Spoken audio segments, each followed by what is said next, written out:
Et bonsoir, coucou tout le monde. Bonsoir, bonsoir, coucou Tsuki, coucou Aku, je suis content que vous soyez là, ça me fait plaisir. Et puis bonsoir à vous tous pour le grand retour. Le grand retour tant attendu, je sais pas, mais le grand retour en tout cas après quoi 6 bonnes semaines de pause. Il me semble que c'est ça. Hop, je baisse un tout petit peu le son. Hop, ouais, c'est ça, un bon 6 semaines de pause, mais parce qu'il y avait des trucs à gérer, donc on a pris le temps. Et puis là, je me suis quand même dit à l'approche du bac, on va y retourner. Le plus beau de retour live. Oh, c'est Astarion le sticker. Oh, il est incroyable. Je suis hyper jaloux du sticker. Tu l'as chopé sur quel stream? Il est phénoménal, je suis hyper jaloux. Bah écoute Aku, moi ça va. Je vois le bout de l'année, ça y est. J'ai fini mes dernières copies ce soir. Oui, c'est toi qui l'as fait. Il est incroyable. Ouais, voilà, j'ai fini mes dernières copies ce soir. J'ai fait mes appréciations, j'ai machin. Donc là, il y a plus que le bac. Plus que le bac et on sera tranquille. Donc ça fait du bien. Et puis voilà, c'est pour ça que je me suis dit aussi là ouais, c'est ça, plus que 2 semaines de cours. Et puis, tu vois, j'ai fait. Ah, c'est Neil Newbon, bah ouais, forcément. Là, tu vois, j'ai commencé à avoir fini mon programme dans certaines de mes classes. À la fin de la semaine, j'aurai presque fini toutes mes classes. Donc c'est cool, je suis content, c'est la première année que j'y arrive, donc je suis un peu fier de moi. Normalement j'étais toujours en panique machin, où j'avais des 2 mois d'absence pour des problèmes et tout, donc là cette année j'ai tenu jusqu'au bout, cette année j'ai fait mon programme jusqu'au bout, donc tranquille.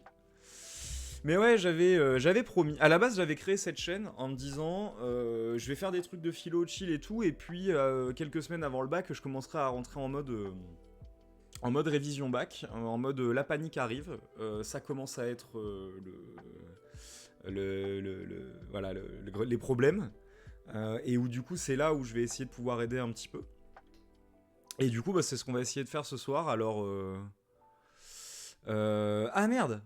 Bah écoute, bon après en vrai, à coup si je peux te rassurer, je connais beaucoup de gens pour qui ça a été positif. Euh... je connais beaucoup de gens pour qui ça a été positif de redoubler et c'est pas du tout un problème en soi. J'espère que toi tu le vis bien.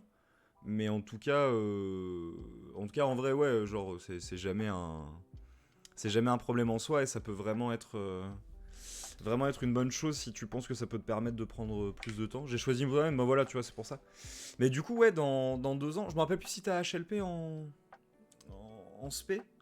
Mais en tout cas, bah écoute, avec 2 ans de mange ta philo dans les jambes, tu vas arriver en terminale. Tu vas être chaud patate. Ton prof il va essayer de dire des trucs, tu vas être en mode non mais je connais déjà. J'ai entendu parler de Nietzsche 78 fois. J'ai entendu parler de Sartre 92 fois. Je connais tout par cœur. Donc tu seras déjà bien motivé. Ouais, après, bah du coup, avec redoublement, forcément, la question se pose de garder tes SP, mais bah écoute, au pire, si t'as besoin de plus de philo que t'en auras déjà, je serai là. Voilà. On va dire ça comme ça. Bon, ah, j'avais oublié que putain, faut vraiment que je chante Jean Poul, parce que j'avais oublié que ça me faisait les dents jaunes, comme l'ampoule est jaune. Ça me stresse à chaque fois, j'ai l'impression d'être sale. Alors que non, tu vois, genre, je prends soin de moi. Enfin, ça se voit pas forcément, mais voilà. Mais en tout cas, voilà, je suis très très content que vous soyez tous là pour le retour. J'avoue que voilà, j'ai eu du mal à me motiver pour revenir parce que voilà, enfin bref, même à me motiver pour revenir. Et donc ce soir, je me suis dit, c'est pas que je me force, mais que je suis en mode allez, c'est bon, t'as retrouvé l'énergie, t'y vas. Aussi parce que je pense que c'est le bon moment. Genre là, ça y est, le stress commence à monter du bac, donc je me dis que c'est le bon moment aussi d'amener potentiellement un soutien et des réponses à ceux qui peuvent en avoir besoin maintenant. Enfin, je dis ça, mais que ça soit maintenant pendant le live ou en replay si vous regardez en replay. Du coup, coucou les gens du replay. Je rappelle, hein, du coup, replay, ouais, je sais, je suis vraiment le pire commercial de la Terre. Replay ici ou replay sur Mange ta philo sur YouTube, dans lequel vous retrouvez tous les replays. Le mec pourrait bosser chez Apple, tellement c'est un vendeur. Voilà. Et puis bah écoutez, moi je suis aussi parti dans l'idée de... Ça marche à coup, merci beaucoup d'être passé, ça me fait plaisir que tu sois venu. Et avec grand plaisir pour la prochaine fois du coup. Et bon courage pour les semaines qui restent. Mais ouais, moi je suis venu voilà, dans l'idée aussi de me dire potentiellement... Normalement je faisais 2 heures de live, parce que je prenais un sujet sur lequel je savais qu'il suffisait de mettre une pièce dans la machine et je pouvais parler 2 heures. Donc on a parlé de Freud, on a parlé d'Avatar, on a parlé de Nietzsche, on a parlé de plein de trucs où il suffit de me lancer dessus et je m'arrête plus. Et où à la fin c'est ma fatigue qui est obligée de me rattraper en mode bon va te coucher, tu bosses demain. Là, comme l'idée c'est de préparer un peu le bac, je suis plus dans l'idée de... Il n'y a pas de durée. Genre... bon, il y a une durée max forcément, parce que je commence à 8h demain. Mais on va regarder un peu des trucs ensemble. L'idée, c'est plus genre, s'il y a des gens qui ont des questions qui passent, je prends le temps d'y répondre en détail. Et ça, bah, ça prendra le temps que ça prendra. Et voilà, si ça dure et ça dure et ça dure, parce qu'il y a plein de questions, j'y répondrai au fur et à mesure. Si je vois qu'au contraire... c'est calme et que c'est plus en mode chill, on discute ensemble et qu'il n'y a pas de vraies questions, je pense que je vais prendre... je vais un peu faire des considérations générales et prendre des vidéos un peu à react sur le sujet. Et puis voilà, si ça dure 1 heure, ça dure 1 heure, quoi. Mais c'est un peu mon idée. Voilà, je suis un peu dans ce mood-là de... bah ça, c'est bien si ça dure, et puis si ça dure moins, ça dure moins. Ça me va aussi. Voilà. J'ai plus de bac à passer depuis des années, mais du coup, comme je suis le live, j'ai l'impression d'en avoir un à passer. Ouais, genre, du coup, tu retrouves les sensations d'avoir le stress du bac qui arrive. Est-ce que t'es genre en train de bosser et tu te dis merde, est-ce que j'ai révisé? Non, mais moi, ce qui est chiant, c'est que du coup, je repasse le bac tous les ans. Putain! Je te jure, je survis au lycée. Je passe le bac en mode plus jamais de ma vie je fais ça. Je fais 5 ans d'études où tous les 6 mois je repasse le bac avec la fac. Je passe des concours où c'est pire que passer le bac.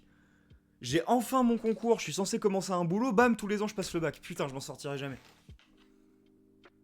En fait, je pense qu'il faut... Un jour, je vais péter un câble, je vais essayer de trouver un boulot où juin, ça veut rien dire.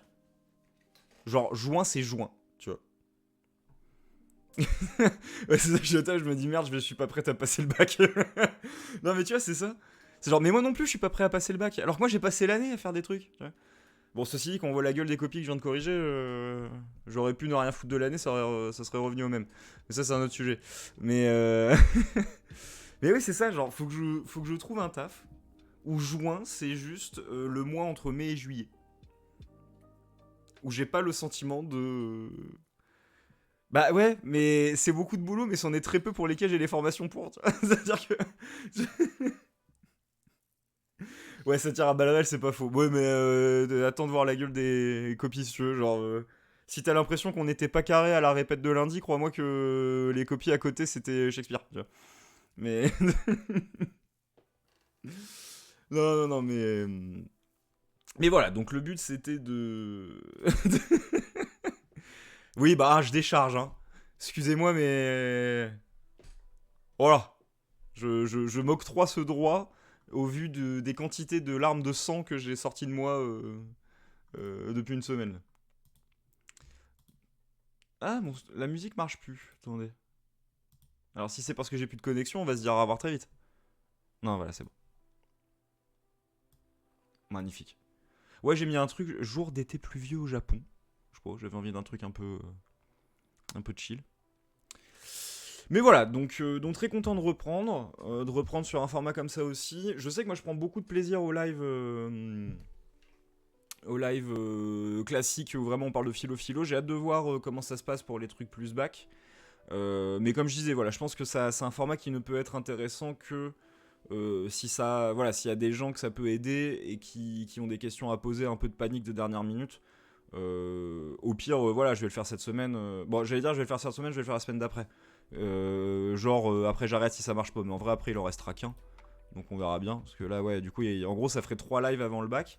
Et avantage, le bac de philo est un mardi. Donc je pense qu'on conclura l'année avec un dernier live le 18 juin en mode débrief bac. où je vous donnerai un peu voilà, ma take sur les sujets. J'annonce, ça sera déjà catastrophique. Voilà. Je connais pas les sujets évidemment, hein, mais ils sont toujours catastrophiques les sujets. C'est-à-dire que c'est hyper mal écrit, hyper mal fait. Donc je sais déjà que je vais me plaindre. Voilà, ça va être bien. Et voilà, comme ça sera une. Je trouve que ça se goupille bien pour finir l'année. Ouais, ça, je ferai l'appel de. Ah, oh, putain, d'accord. Ah ouais. Ouais, elle est bien celle-là. Mais tu sais que du coup, tu t'es dit, tu feras l'appel. Et moi, comme un con de prof, je suis en mode, oui, je ferai surprenante et je ferai l'appel pendant la surveillance du bac, tout à fait. Je ne vois pas le problème. Je suis vraiment un connard, hein. C'est terrible. Mais tu sais que j'ai peur que du coup, ils fassent que des sujets sur la justice, tout ça, machin, juste parce que c'est le 18 juin et genre Zarma, c'est l'appel du 18 juin et du coup, ils vont faire que des sujets là-dessus. Je colle. Moi, je colle qu'il y a un des sujets, ils vont faire genre, bah oui, le 18 juin, c'était important de faire réfléchir les élèves sur la question de l'État, nanana. Donc, genre, il y a. Après, je dis ça, ça fait 2 ans que la justice, elle tombe. Donc, je pense pas, en vrai. Mais je les sens capables de nous faire un troisième round sur les questions de justice, d'ordre, d'État, machin, juste parce que c'est l'appel du 18 juin. Ouais, bah de toute façon, hein, y a 3 trucs qui vont être dans les sujets comme dans les copies. Il va y avoir l'appel du 18 juin parce que c'est le 18 juin. Il va y avoir les nazis parce qu'il y a toujours des références à l'Allemagne, voilà. Et il va avoir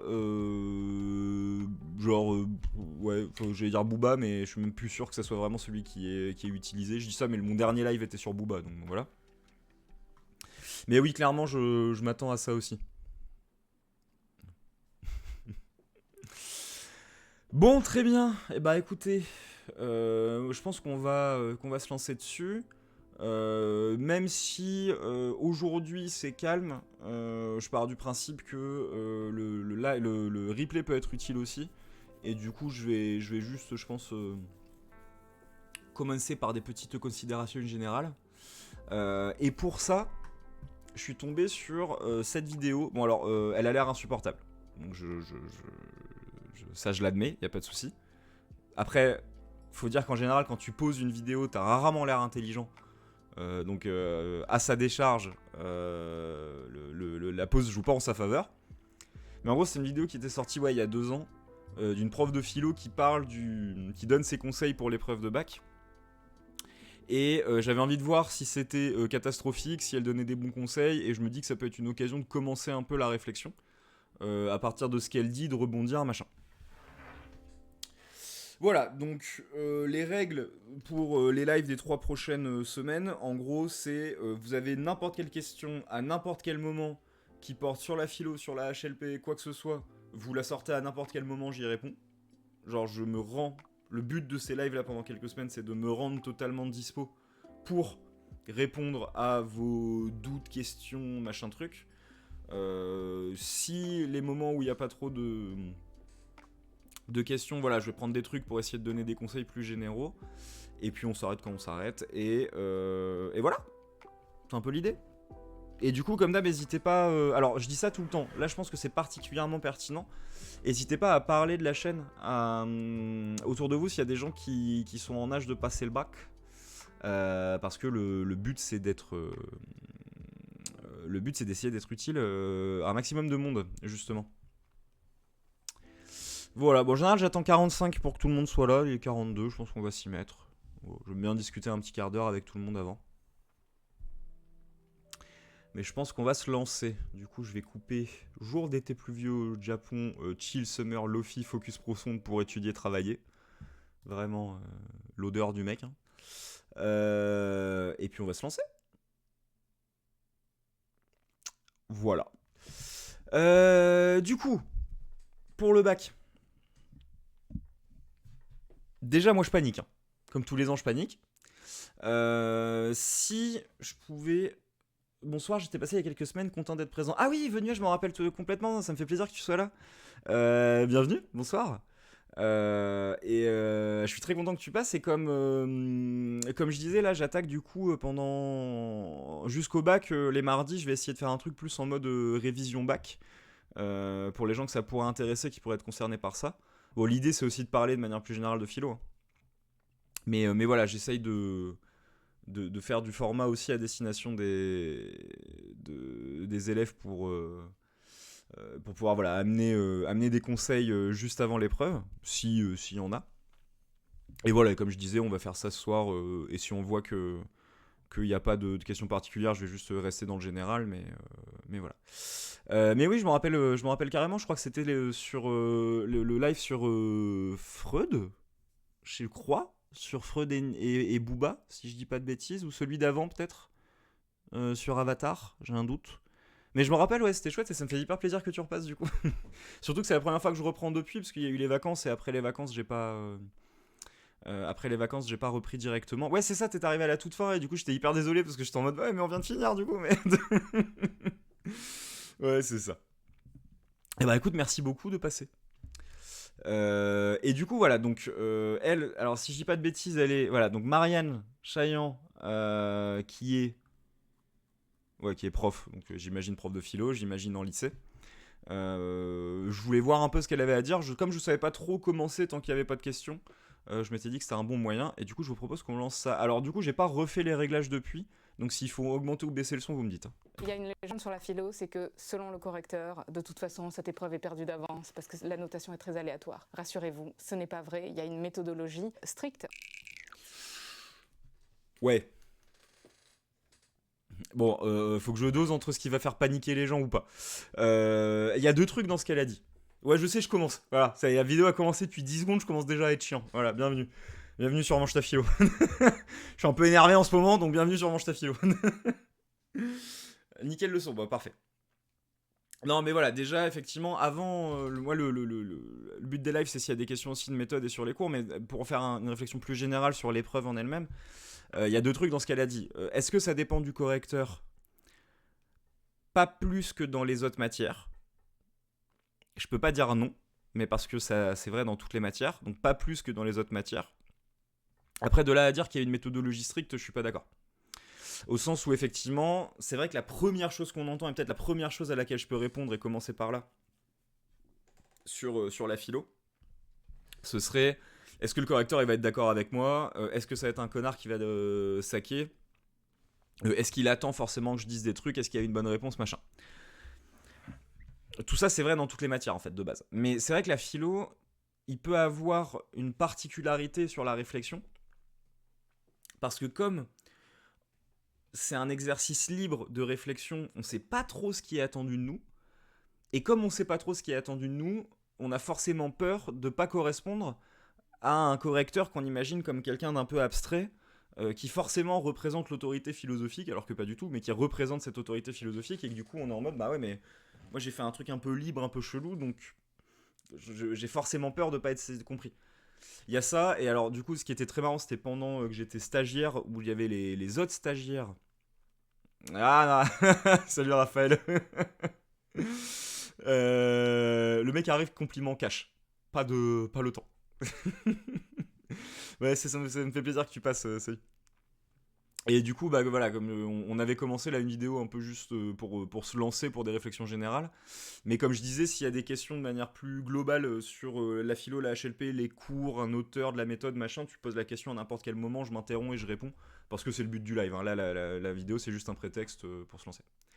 Mais voilà, du coup, il y a forcément cette peur en philo. Et c'est vrai que moi, j'ai beaucoup entendu le truc de, même de la part d'autres professeurs stagiaires dans d'autres matières. Ah ben moi, pour toute mon année, j'ai eu la même note avec mon prof. Hein. Donc c'est vraiment noté à la gueule. Hein. Donc c'est-à-dire que soit on considère que c'est noté à la gueule, soit comme le correcteur du bac nous connaît pas, on considère qu'il faut qu'il soit d'accord avec nous. Les deux sont pas vrais. Ce qui est évalué dans une copie de philo, c'est l'argumentation. C'est pas est-ce que la réponse est bonne, est-ce qu'elle est mauvaise. C'est pas est-ce qu'il parle de tel truc, est-ce qu'il parle de tel truc. C'est pas est-ce que je suis d'accord avec ou pas. C'est juste il a proposé une réflexion, que ce soit sur un sujet ou sur un texte. Est-ce qu'il a bien compris le sujet? Est-ce qu'il en a proposé une réflexion pertinente? Est-ce qu'il a argumenté ses idées? Et ça, en fait, c'est objectif. Alors après, on peut rentrer dans le détail de ouais, mais est-ce que tel correcteur il va attendre que je fasse ça comme ça, alors que l'autre il va attendre que je fasse ça comme ça en termes de méthodo? Est-ce que machin et truc? Ouais, non, je tombe back, j'aime bien l'idée. Et là-dessus, en fait, ben, c'est aussi vrai en philo qu'en histoire, qu'en maths, qu'en partout, en fait. Et on nous demande de faire plus ou moins abstraction. Euh... Mange ton zéro. Alors j'espère pas, mais par contre au début du live je me plaignais de la gueule des copies que je viens de finir de corriger. Pas que dans ta classe, hein, dans toutes. Ouais, hein. C'est peut-être pas mange ton zéro, mais au résultat du bac, il va peut-être avoir mange des claques du prof de philo dans la gueule, hein, par contre, parce que ça m'a bien énervé. Mais en tout cas, voilà, il y a quand même une objectivité dans la notation. Et on nous demande de faire abstraction de nos méthodes à nous. En gros, la consigne qui est donnée au prof, c'est mets en avant ce qu'il y a dans la copie, pas ce qu'il n'y a pas. Genre, faut évaluer en mode, ben, dans la copie, il y a ça, et donc ça mérite tant. Pas, il manque ça, donc j'enlève tant de points. On nous demande d'être dans la première manière de penser, et on nous demande, voilà, de juste juger une réflexion pertinente par rapport au sujet, argumenté, et qui a une fin. Et ça, tous les profs sont d'accord sur qu'est-ce qu'une copie argumentée qui a une fin, machin. Par contre, là où c'est vrai, c'est que aux commissions d'harmonisation, c'est-à-dire les commissions où on demande aux profs de noter, genre on est une vingtaine dans la salle, c'est hyper relou comme moment, c'est juste après le bac, juste avant qu'on nous distribue nos copies. Genre on est une vingtaine, on est mis par classe de 20, et on met des copies au tableau et on nous demande de noter, et en gros, il y en a toujours qui mettent 7-8, il y en a toujours qui mettent 14-15, et au final on met 12 à toutes les copies, parce que 12 c'est genre la note la plus basique, moyenne qui existe au monde. Et du coup, l'année dernière, on a fait 5 copies, les 5 ont eu 12, parce qu'il y en avait toujours qui mettaient plus, toujours qui mettaient moins, et on voulait faire plaisir à tout le monde. Donc c'était ridicule. Donc ouais, clairement. Mais en fait, c'est pas propre à la philo qu'il y ait de la subjectivité. Mais par contre, sur ce qui est demandé, tout le monde s'accorde. Donc là, c'est déjà un stress en moins. En fait, quand t'as compris ce qui est attendu de toi dans la copie, il peut plus avoir de stress de est-ce que le correcteur va être d'accord avec moi. Parce qu'en fait, le correcteur va évaluer est-ce que la copie, est-ce qu'elle a compris la question ou le texte, est-ce qu'elle a compris ce qui était intéressant à dire là-dessus, et est-ce que ses idées, elle les justifient. Derrière, ouais, bah alors putain, on a 1 milliard de commissions au moment du bac en fait, c'est-à-dire que genre il y a le bac, dans la foulée du bac, les profs du lycée, il y a le conseil pédagogique où on décide comment on s'organise l'année d'après. Sauf que moi, normalement, c'était toujours du coup, on s'organise pour l'année d'après. Moi, dans mon lycée, la proviseure, elle fait. Et du coup, on dit, ben, on aimerait s'organiser comme ça. Et elle dit, oui, mais moi, j'ai décidé que vous organisiez autrement. Donc, bon, bah, du coup, on s'organise autrement. Donc, on découvre en septembre comment on s'organise. C'est magnifique. Mais voilà, donc il y a ça. Après, au moment où tu récupères les copies, il y a la commission d'harmonisation où on se met d'accord sur comment on est censé noter, et sauf que tout le monde n'est jamais d'accord. Et le truc, c'est que les profs de philo, c'est les pires êtres humains sur Terre, qui détestent avoir tort, qui sont persuadés d'être capables de tout argumenter. Et du coup, l'odeur des salles. C'est-à-dire que t'as 20 profs de philo, où on est tous dans la salle, et où tout le monde est en mode oui, mais je pense que quand même, parce que bah, tu vois, et tout le monde vient. Et en fait, ça finit toujours à la fin où il y en a un qui dit oui, mais de toute façon, c'est la faute de l'administration et de l'État, et tout le monde fait ah oui, ça c'est vrai, ça c'est vrai, ça c'est vrai, ça c'est vrai, ça c'est vrai, ça c'est vrai. Et du coup, en fait, c'est toujours ça, les réunions de profs de philo. C'est d'abord tout le monde essaye de défendre son bout de gras avec grands gestes et grande rhétorique, et ça finit tout ça, on est tous d'accord que la politique c'est nul. Voilà, super. Donc vraiment l'utilité de ces réunions.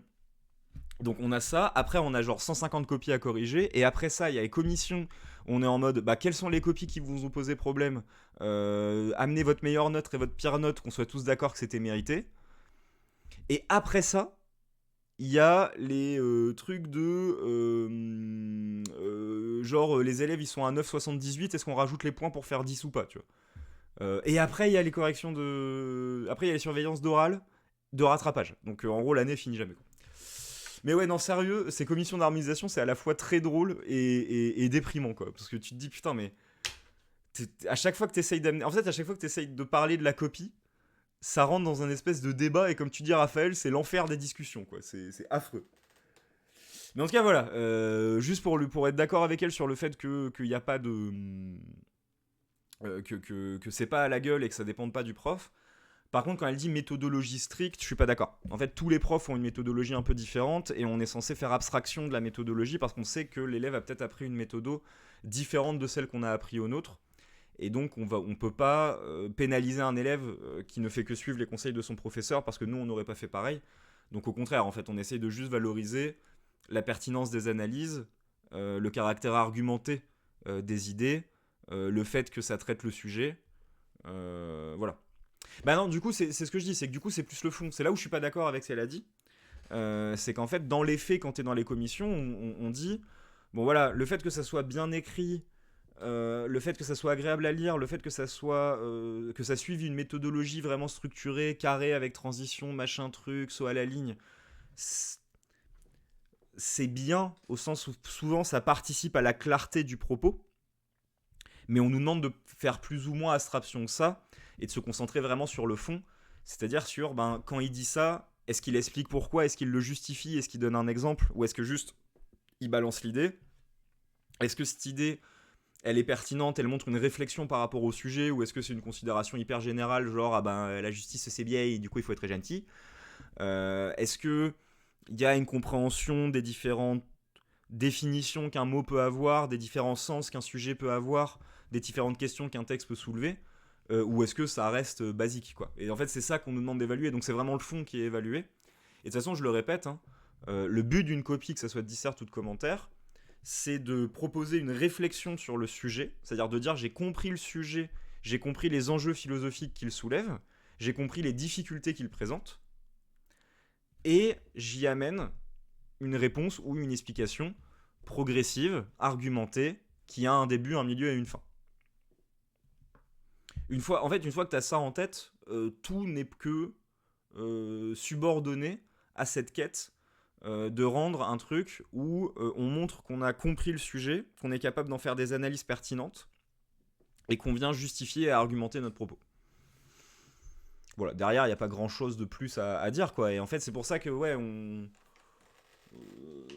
on nous demande de vraiment se concentrer sur le fond et de valoriser ce qu'il y a plutôt que de reprocher à un élève de suivre une méthodologie qui n'est pas la nôtre, parce que ça n'aurait pas de sens, quoi. Speech.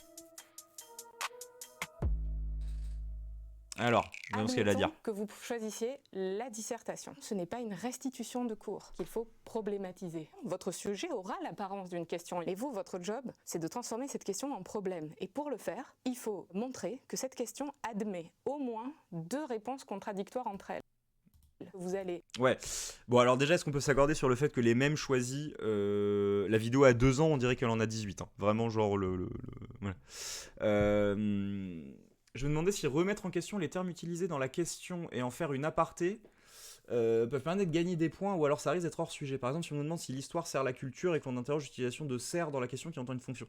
Non, c'est pas du tout... déplacé. Par contre, il faut le faire au bon moment. C'est-à-dire que, en fait, questionner les termes utilisés, questionner leur sens... ah ouais, non, mais les mêmes, ils sont insupportables. Mais questionner les termes utilisés, questionner leur sens, questionner les différents sens qu'ils peuvent avoir, montrer comment ça spécifie la question, ça doit être le début de l'introduction.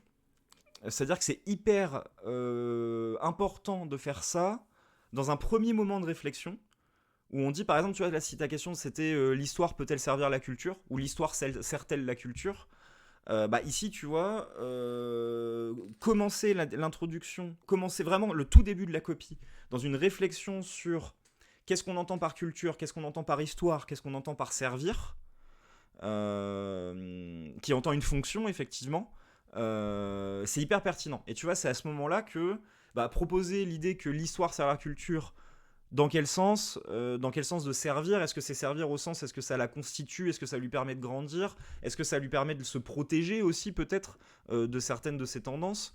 Est-ce que l'histoire ici c'est au sens l'histoire tu vois, l'histoire avec un grand H, l'histoire d'une société, mais on peut aussi poser la question à l'échelle individuelle, c'est-à-dire que notre passé, notre vécu, dans la manière dont il amène à changer aussi notre rapport de connaissance au monde. Pareil, culture ici, dans culture de... tu vois, l'histoire sert-elle la culture? Ça peut poser une question sur genre l'histoire de l'art. Mais ça aussi, et évidemment, ça pose plus des questions politiques, de faire en sorte d'éviter que l'histoire se répète, et que du coup la culture permette d'éviter que l'histoire se répète. Et donc effectivement, par exemple, ici, le sert, qui serait de dire quels seraient les avantages, quelles seraient les fonctions qu'aurait l'histoire dans le processus de culture. Et en fait, tout ça, effectivement, c'est hyper important de le questionner, parce que plus tu le questionnes, plus tu montres que tu as pris du temps à réfléchir au sujet déjà, mais en plus, ça te permet d'affiner ta réflexion et de trouver, vous voyez, tu vois là, juste en définissant les termes, j'ai pensé à plein d'angles potentiels. C'est-à-dire déjà cet angle de ok, du coup ça pourrait être dans le sens ça fait grandir la culture, ça l'améliore comme l'histoire de l'art qui permet de faire avancer l'art, ou l'idée qu'en science par exemple on repose sur les épaules de nos prédécesseurs et que c'est cumulatif, etc. Mais aussi dans ce sens, faut pas que l'histoire se répète en politique, quoi. Et donc en fait effectivement, c'est hyper important toi de le faire au brouillon. C'est hyper important de le dire au début de ta copie, et après ça peut être aussi au fur et à mesure de ta copie quand tu changes de partie. C'est-à-dire que par exemple, un changement entre une partie 1 et une partie 2 peut se faire au début de la deuxième partie, de la partie d'après, par une redéfinition des termes. C'est-à-dire, nous avons vu dans la première partie telle réponse à la question, nanana. Cependant, on peut aussi entendre tel terme de telle façon, de telle autre façon, ce qui nous amène vers d'autres réflexions, etc.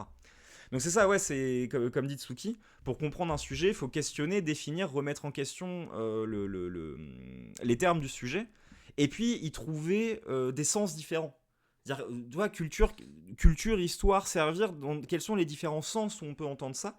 Parce que c'est justement ce travail-là de distinction entre différents sens du mot, de réflexion entre comment les mots, qu'est-ce que ça veut dire de les mettre ensemble, qui peut t'amener à, du coup, ce qu'elle a dit, qui est hyper intéressant, effectivement, et du coup, Raphaël, je rebondis sur ce que tu disais, d'amener deux réponses, d'amener de la nuance. C'est-à-dire que d'un côté, on pourrait dire ça, mais d'un autre côté, on pourrait dire ça. Tu vois, alors, c'est pas contradictoire. En fait, ça peut apparaître comme contradictoire dans l'introduction, au début. C'est-à-dire qu'au début, par exemple, si je pose la question penser m'empêche-t-il d'être heureux, j'ai deux réponses contradictoires, oui et non.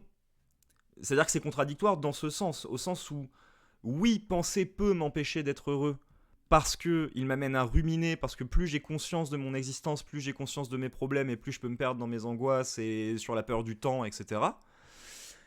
Et en même temps, non, penser ne m'empêche pas d'être heureux, parce que penser peut me permettre d'atteindre mes objectifs, parce que penser peut me permettre de gérer mes peurs et d'apprendre à les contrôler, etc. Et donc en fait, c'est là où c'est d'apparence contradictoire. Et c'est là où il y a justement en fait, l'intérêt du truc, ça va être que... En fait, parce qu'en fait, il faut se dire qu'à la fin de l'introduction, à la fin d'un premier moment de réflexion, on est face à un problème qu'il faut résoudre. C'est-à-dire que, merde, on me pose cette question, je peux répondre deux trucs contraires. C'est un problème, je suis pas censé pouvoir dire oui et non à une seule question. Si on me demande l'heure, je peux pas répondre 2 heures différentes en même temps. Si on me demande si je suis assis... Enfin, tu vois ce que je veux dire, normalement, je suis pas censé pouvoir donner deux réponses contradictoires à une même question. Et donc c'est pour ça, d'où le problème. Le problème apparaît parce qu'il y a deux réponses contradictoires qui existent en même temps. Et là où tu as raison, Raphaël, c'est que tout le but du développement derrière va être de montrer que c'est pas une contradiction, c'est de la nuance. C'est-à-dire que oui, penser m'empêche d'être heureux, ou oui, l'histoire sert la culture. Tu vois, si je prends l'histoire sert-elle la culture? Oui, l'histoire sert la culture parce qu'elle permet d'éviter le fait de recommettre certaines erreurs et qu'elle permet de créer une culture commune et un sens commun aux choses. Cependant, on peut aussi penser que une culture qui ne repose que sur son histoire est une culture qui n'avance pas, qui peut se refermer sur elle-même, et qu'une culture a aussi besoin d'intégrer de la nouveauté. Et donc, tu vois, l'histoire sert-elle la culture? En intro, t'es en mode, bah... Oui, parce que c'est ce qui crée du lien entre les gens, mais en même temps, non, elle peut la desservir si ça implique un repli sur soi. Et en fait, c'est dans le développement que tu vas montrer qu'en fait, tout ça n'est pas de la contradiction, mais de la nuance. Et donc, bah, que d'un côté, effectivement, il y a ça, mais que d'un autre côté, il y a ce problème, d'où une troisième partie qui amène une réponse finale en mode... et donc, par exemple, sur l'histoire sert-elle la culture, et donc... tu vois, un truc mesuré, qu'est-ce que ça pourrait être là-dessus et donc la culture doit prendre en compte son histoire. Ah oui, tu vois par exemple, si t'as un moment critique où tu dis que le fait de trop utiliser la culture, le fait de trop utiliser l'histoire dans la culture, ça fait que tu peux plus avoir de point de vue critique dessus.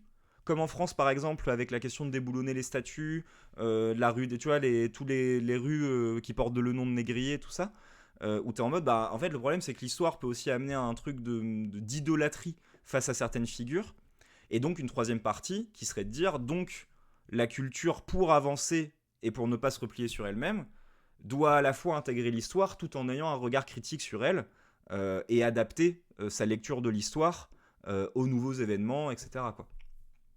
Mais donc effectivement, c'est parce que tu questionnes les sujets, les termes à la base, que ça te permet de montrer qu'il peut avoir une opposition, une contradiction apparente qui pose un problème. Et ensuite, dans ton développement, tu amènes de la nuance jusqu'à permettre une réponse qui du coup est mesurée, argumentée, qui finit la réflexion. On peut développer chaque sens que l'on aura défini puis arriver à une conclusion nuancée. Ouais, c'est exactement ça. Et souvent c'est ça qui est intéressant, c'est-à-dire que si tu sens, tu vois, de passer d'une partie à l'autre en variant le sens que les mots peuvent avoir, c'est souvent hyper pertinent à faire. Et ça fait souvent des copies hyper intéressantes parce que ça montre une capacité de l'élève à penser différents sens d'un mot et ça permet souvent des analyses hyper intéressantes. Alors, moi j'avais une question par rapport à la partie 3 dans un développement. En gros, à chaque fois que je fais la 1 et 2, naturellement thèse-antithèse, mais la 3, j'hésite toujours sur la piste à prendre parce que j'ai toujours l'impression que c'est une sorte d'ouverture à la thèse qu'on a défendue en 1 et 2. Je comprends ce que tu veux dire, c'est-à-dire que le problème de la partie 3, c'est qu'on peut avoir l'impression d'un peu choisir entre les deux trucs qu'on a dit. Le problème d'une partie 3, c'est que tu peux pas juste prendre position en faveur d'un des deux camps d'avant, parce qu'en fait, les deux choses que tu as dit avant sont vraies. Si je reprends l'histoire sert-elle la culture, c'est vrai de dire que l'histoire fait partie de ce qui constitue une société, une culture, et qu'une culture a besoin d'histoire pour survivre. C'est vrai aussi de dire que se refermer sur son histoire, idolâtrer son histoire, peut desservir une culture parce qu'elle se referme sur elle-même. Et donc c'est là où la partie 3 est censée non pas prendre parti vers un des deux sens, mais vraiment... Et c'est là, en fait, l'activité vraiment philosophique dans une dissertation qui peut faire peur, mais qui en même temps est le moment le plus intéressant et le moment de vraie réflexion, c'est de dire, ok, ben, si les deux sont vrais en même temps, quelle position je peux prendre, quelle ouverture je peux faire par rapport à ça, quelle est peut-être la bonne manière d'essayer de dépasser ce problème-là. Et tu vois, là, comme je proposais, une partie 3, que ça soit ici, de dire que la culture doit à la fois conserver et porter un regard critique sur son histoire pour se permettre de se renouveler, c'est une manière de dépasser l'opposition. De dire, ok, ben comme les deux sont vrais en même temps, peut-être que la bonne manière de penser, c'est une manière qui intègre ces deux possibilités et qui en propose une troisième comme espace de conciliation, quoi. Ça peut être ça, mais ça peut aussi être... tu vois, là, c'est parce que j'ai vraiment fait deux thèses opposées, mais tu vois, sur Penser m'empêche-t-il d'être heureux, ça peut aussi, ta partie 3 peut aussi être une continuité de ta partie 2. C'est-à-dire, par exemple, Penser m'empêche-t-il d'être heureux, ben, d'un côté, penser peut m'empêcher d'être heureux parce que ça me crée de l'angoisse, parce que ça me crée des nouveaux désirs dont j'ai pas besoin, parce que ça m'amène dans un cycle hédoniste de consommation, etc. Première partie. Mais, dans deuxième partie, l'homme est aussi capable de contrôler ses pensées. Il a une maîtrise sur lui-même. En tant qu'être conscient, il fait ses propres choix dont il est responsable et rien ne le dépasse. Et donc, partie 3, je dois apprendre à maîtriser mes propres pensées, faire un tri parmi mes pensées et mieux me comprendre moi-même pour pouvoir mettre ma réflexion au service de mon bonheur. Tu vois, et en fait, là, ici, la partie 3, elle est une continuité de la partie 2. C'est-à-dire que la partie 2 a posé la nuance, et la partie 3 dit, bah, et du coup, grâce à cette nuance, on a peut-être une solution. C'est fondamentalement une continuité. Tu vois, l'état... je sais pas... l'état...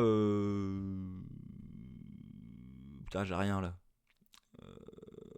Ouais, l'état peut-il se passer du droit ? Enfin, non, parce que ça, c'est la réponse, elle est évidente. C'est non, il peut pas se passer du droit. Mais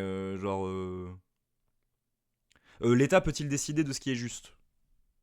Ouais, l'État est-il toujours juste ? Mais c'est un peu bateau, tu vois. Mais l'État doit-il décider de ce qui est juste, par exemple ?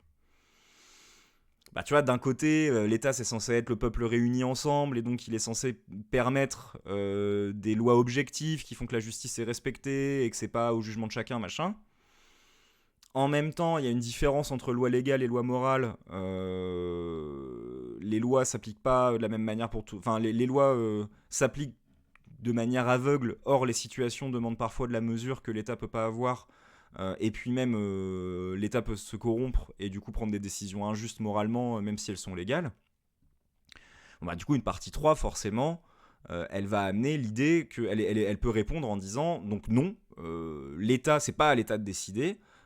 Et même, tu vois, finir avec la thèse de Chomsky par exemple sur la désobéissance civile en disant que c'est toujours au peuple de décider ce qui est juste. Et que c'est ça en fait la vraie légalité, c'est la manière dont le peuple pense la justice, et que l'État doit s'incliner face à ça, parce qu'il n'est jamais légitime à décider ce qui est juste moralement, mais que par contre il doit affirmer son rôle de garant du droit, quoi. Tu vois, donc en fait, cette partie 3 à ce moment-là, tu vois, à chaque fois elle essaye d'amener la nuance, elle essaye d'amener voilà, le truc final. Mais effectivement, ça part, pour reprendre sur la vidéo, ça part toujours d'abord de cette contradiction, de ce truc de face à la question, j'arrive à me répondre à la fois oui et non, et je suis pas censé pouvoir répondre à la fois oui et non, et ça c'est un problème. Fermez les yeux, vous allez sortir de la salle d'examen, vous allez vous projeter dans un... Avant de remettre la vidéo, ouais bien sûr, ouais, hésite pas à vraiment poser toutes tes questions, et puis même si t'as des questions par rapport à la HLP, tout ça.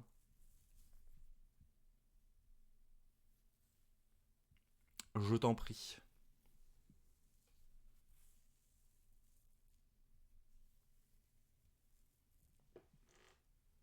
Du coup, on attend la question de Raphaël, qui est en sueur derrière son clavier parce que 5 personnes sont arrivées sur lui. Est-ce que c'est possible de résumer vite fait la thèse de Bachelard sur la vérité, parce que j'avais loupé le cours? Oui, bien sûr. Alors, la thèse de Bachelard. L'idée de Bachelard, c'est que la science a une manière de penser qui est différente de notre manière de penser de tous les jours. C'est-à-dire que pour Bachelard, connaître quelque chose sur un plan scientifique, c'est être capable d'en avoir une image dans notre esprit totalement claire, totalement précise, sans aucune zone d'ombre. C'est ce qu'il appelle la spiritualisation, rendre esprit. Tu vois, spirit, esprit, c'est ce qu'il appelle la spiritualisation, c'est-à-dire se rendre esprit les choses, sans faire une idée claire et précise pour nous. Ce qui fait que ça implique nécessairement sur un plan scientifique de comprendre comment les choses fonctionnent et de ne pas se contenter d'un rapport pratique d'opinion à bon, je sais pas comment ça marche mais je sais que ça marche. Tu vois, par exemple, ma bagnole j'utilise tous les jours. J'ai pas besoin de comprendre comment fonctionne le frein exactement avec détail, j'ai pas besoin de connaître comment fonctionne chaque piston du moteur. Je m'en fous, j'ai des opinions dessus, ça me suffit. Ça me suffit pour pas avoir d'accident. C'est un peu vrai, c'est pas tout à fait vrai, on s'en fout, ça marche, sur un plan pragmatique, je peux m'en contenter. En science, on peut pas se contenter de ça. Je peux pas demander à un scientifique de me dire comment ça marche la mécanique d'un moteur des explosions et qu'il me réponde j'en sais rien, mais bon, on sait que ça marche à peu près. Forcément, lui, son but, ça va être d'avoir une spiritualisation de l'objet étudié, c'est-à-dire de le reconstruire en son esprit selon des règles scientifiques, en termes de, tu vois, alors, je sais pas, de densité, de Newton, alors je donne des valeurs complètement aléatoires, mais tu vois, c'est-à-dire que voilà, c'est vraiment une conception totalement scientifique du monde, dans lequel l'objet est reconstruit selon ce rapport-là. Ce qui fait que, contrairement à beaucoup d'autres philosophes, Bachelard dit l'opinion n'a aucune valeur. L'opinion en science n'a aucune valeur parce que l'opinion, c'est pas un début de connaissance, c'est rien. C'est juste, tu penses des trucs, mais on s'en fout. Dans le monde scientifique, il faut que la connaissance soit absolument totale et précise. Il dit l'opinion n'est pas une connaissance, elle indique un besoin de connaissance. C'est-à-dire que moi, on pourrait par exemple, on pourrait dire qu'en tant que prof de philo, je serais censé avoir un peu ce rapport scientifique aux auteurs, parce que je suis censé avoir une connaissance dessus. C'est pas le cas forcément, mais admettons. Si tu me poses la question, c'est quoi la thèse de Pascal sur le temps, et que je la connais moyen, je peux pas me permettre de te répondre, bon, je crois que c'est ça, je suis pas sûr.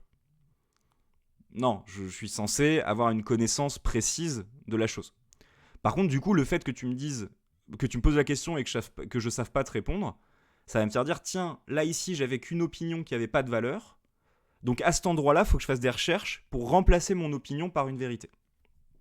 Oui, c'est ça, c'est de l'épistémologie. Épistémé, ça veut dire connaissance. Et donc, Bachelard fait de l'épistémologie au sens il raisonne sur le fonctionnement de notre connaissance. Et donc voilà, contrairement à beaucoup de collègues à lui, épistémologues et beaucoup d'autres philosophes, voilà, il défend l'idée que l'opinion n'a aucune valeur, qu'elle ne fait qu'indiquer des besoins de connaissance, parce que connaître, c'est spiritualiser, c'est se rendre esprit les choses. Voilà, ça c'est la première moitié de sa thèse.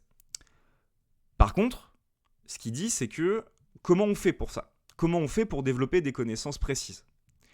Et ce qu'il répond, c'est en fait, il y a des obstacles au développement de connaissances parfaites et précises sur les choses.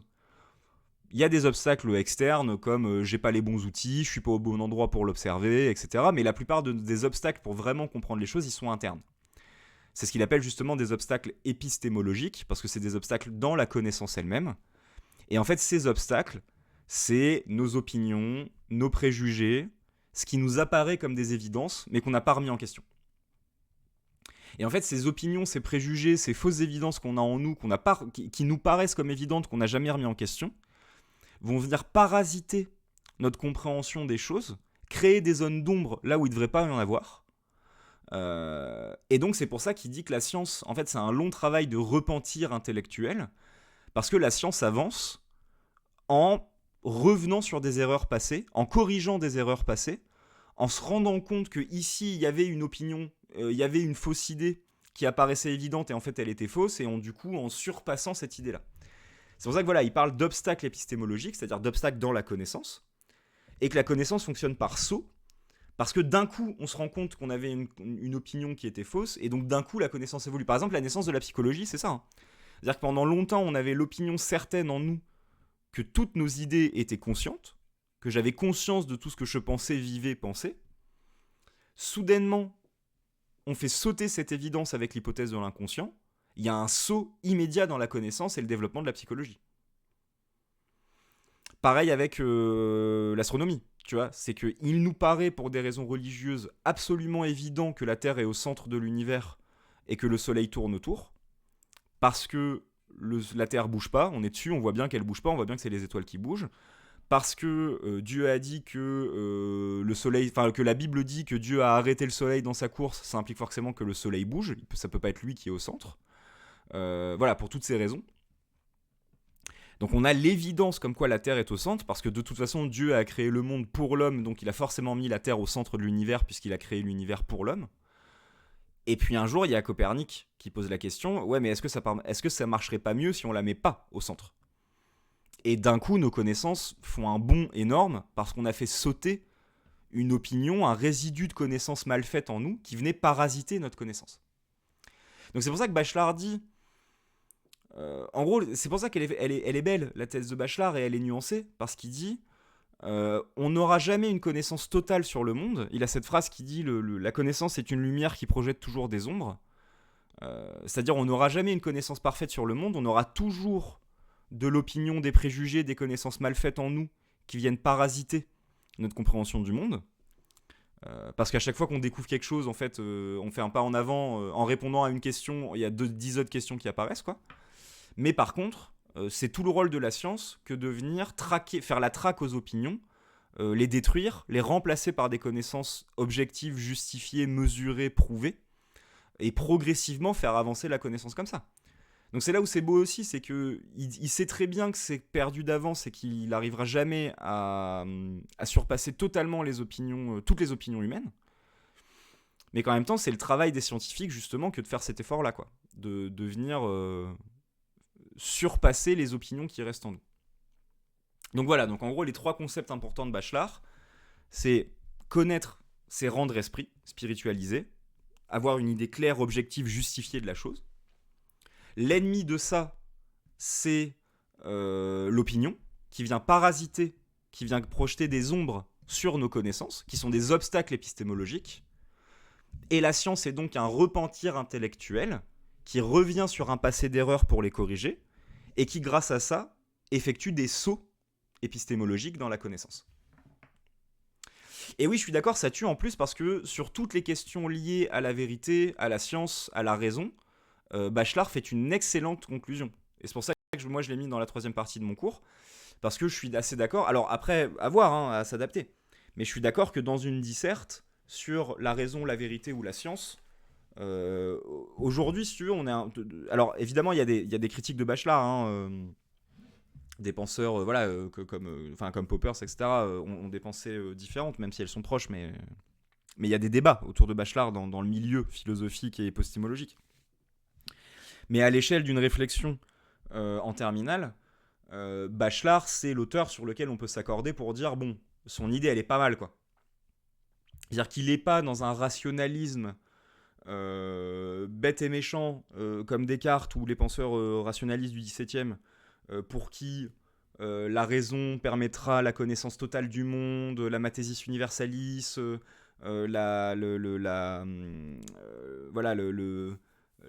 surpuissance totale de la raison et de l'esprit, et le fait d'éviter l'erreur par la méthode. C'est-à-dire qu'il n'est pas dans cet extrême-là, mais il n'est pas non plus dans un extrême sceptique, comme un Nietzsche qui dit que, de toute façon, l'idée même que la vérité nous est utile est déjà une opinion non vérifiée qui nous est héritée des religions. Il n'est pas dans l'idée que de toute façon nos idées ne peuvent être que subjectives et il n'y a pas de connaissance. Voilà, il a un propos très mesuré où il dit tu vois, si ça tombe sur le rôle de l'opinion, l'intérêt de l'opinion, c'est une manière de dire l'opinion n'a que comme valeur de nous indiquer les besoins de connaissance. Si c'est sur le caractère figé et définitif des connaissances scientifiques, ben non, parce que tout peut toujours évoluer et tout est remis en question. Mais en même temps, il défend quand même la nécessité et la particularité d'une démarche scientifique qui fait cet effort d'avoir des pensées objectives, structurées, justifiées, prouvées. Donc ouais, c'est un banger, hein. C'est un vrai banger en troisième partie, Bachelard. Et c'est bien de bien connaître ces concepts-là de spiritualisation, obstacle épistémologique et repentir intellectuel, parce que dans une copie, ça claque, quoi. Et puis même, c'est une pensée qui est belle, je trouve, quoi. C'est-à-dire que quand on s'intéresse un peu à la science, c'est à la fois humble et stimulant, quoi. Ne crois jamais avoir la connaissance totale. Il y a toujours une part d'ombre dans nos connaissances dont il faudra faire un repentir, d'une part. Mais d'autre part, on ne peut pas se contenter de l'opinion. C'est important, sur beaucoup de sujets, sur les sujets scientifiques en tout cas, d'avoir cette rigueur méthodologique. Mais juste cette rigueur méthodologique, elle ne permettra jamais d'avoir la connaissance totale et absolue. Donc en gros, c'est un peu fais ton travail et ferme ta gueule, quoi. Oui, c'est important de faire de la science, mais ça donne pas la connaissance absolue non plus, et personne n'aura jamais la vérité absolue. Donc c'est juste un long travail de recherche, de remise en question constante, et voilà, c'est ce que je dis, c'est à la fois humble et stimulant, donc c'est trop bien. Voilà, j'espère que j'étais clair et que ça a répondu à ta question. On pourra en reparler hein, si besoin, mais voilà, j'espère que ça t'aide un peu. Hop. Ah bah parfait. Et du coup, ouais, je relance la vidéo, voir ce qu'elle a à dire.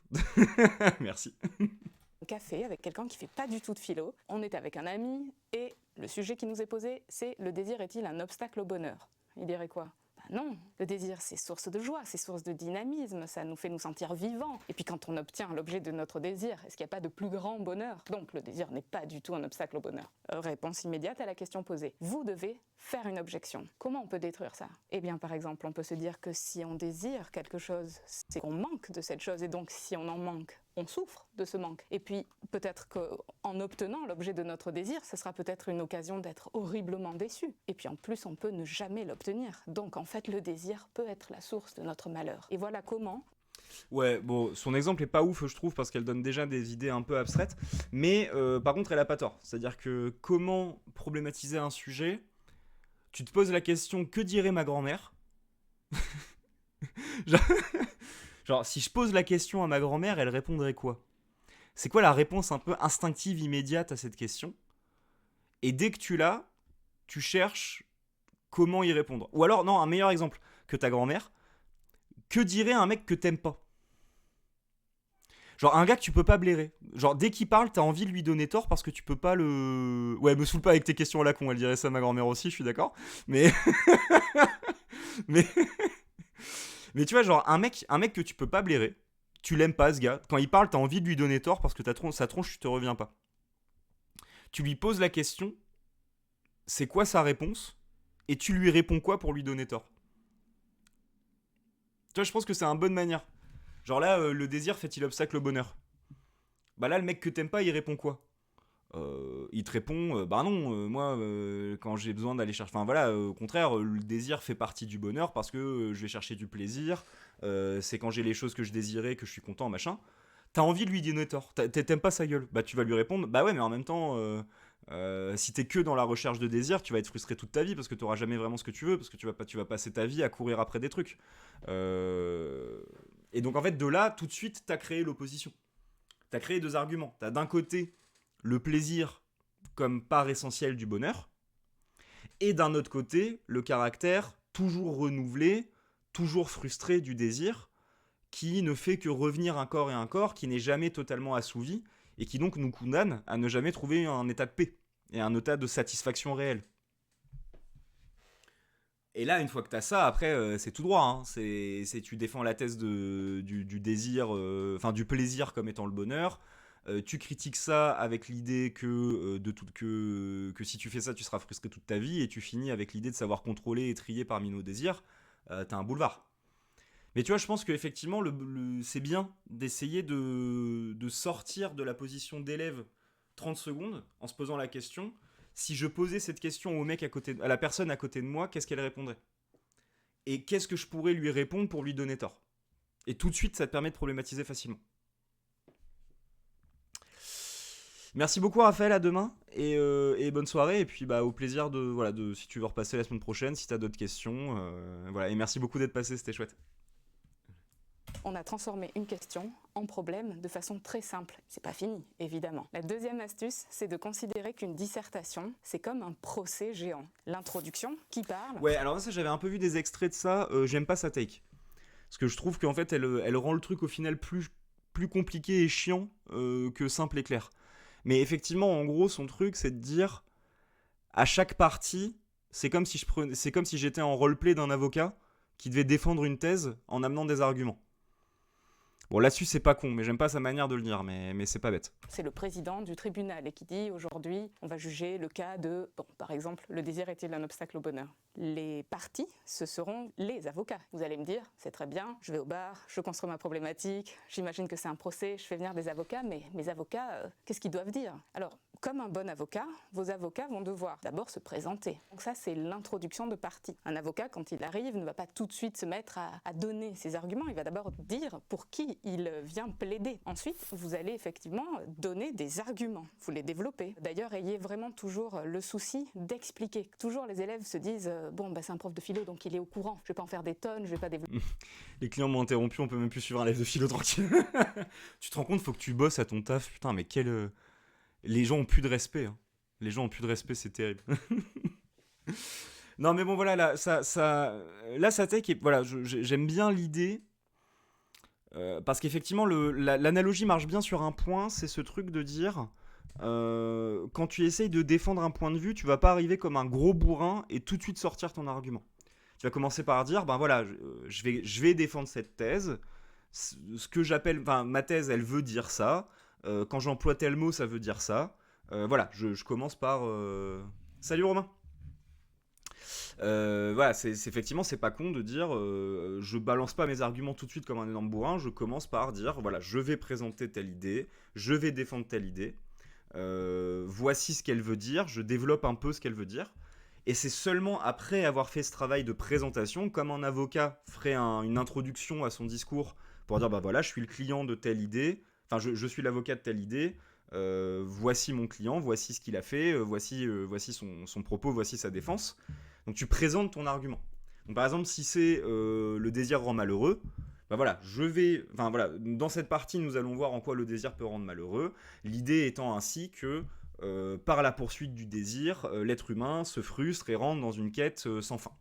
Tu vois, tu commences toujours par annoncer qu'est-ce que tu vas défendre comme point de vue. Seulement après, tu peux amener des arguments. Ces arguments, ça peut être des exemples.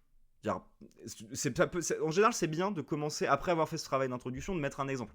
Genre, admettons quelqu'un qui cherche son bonheur dans la consommation d'un tel type de produit, machin, que ça soit la drogue ou même juste, qui cherche son bonheur dans les réseaux sociaux, enfin voilà, tu prends l'exemple que tu veux.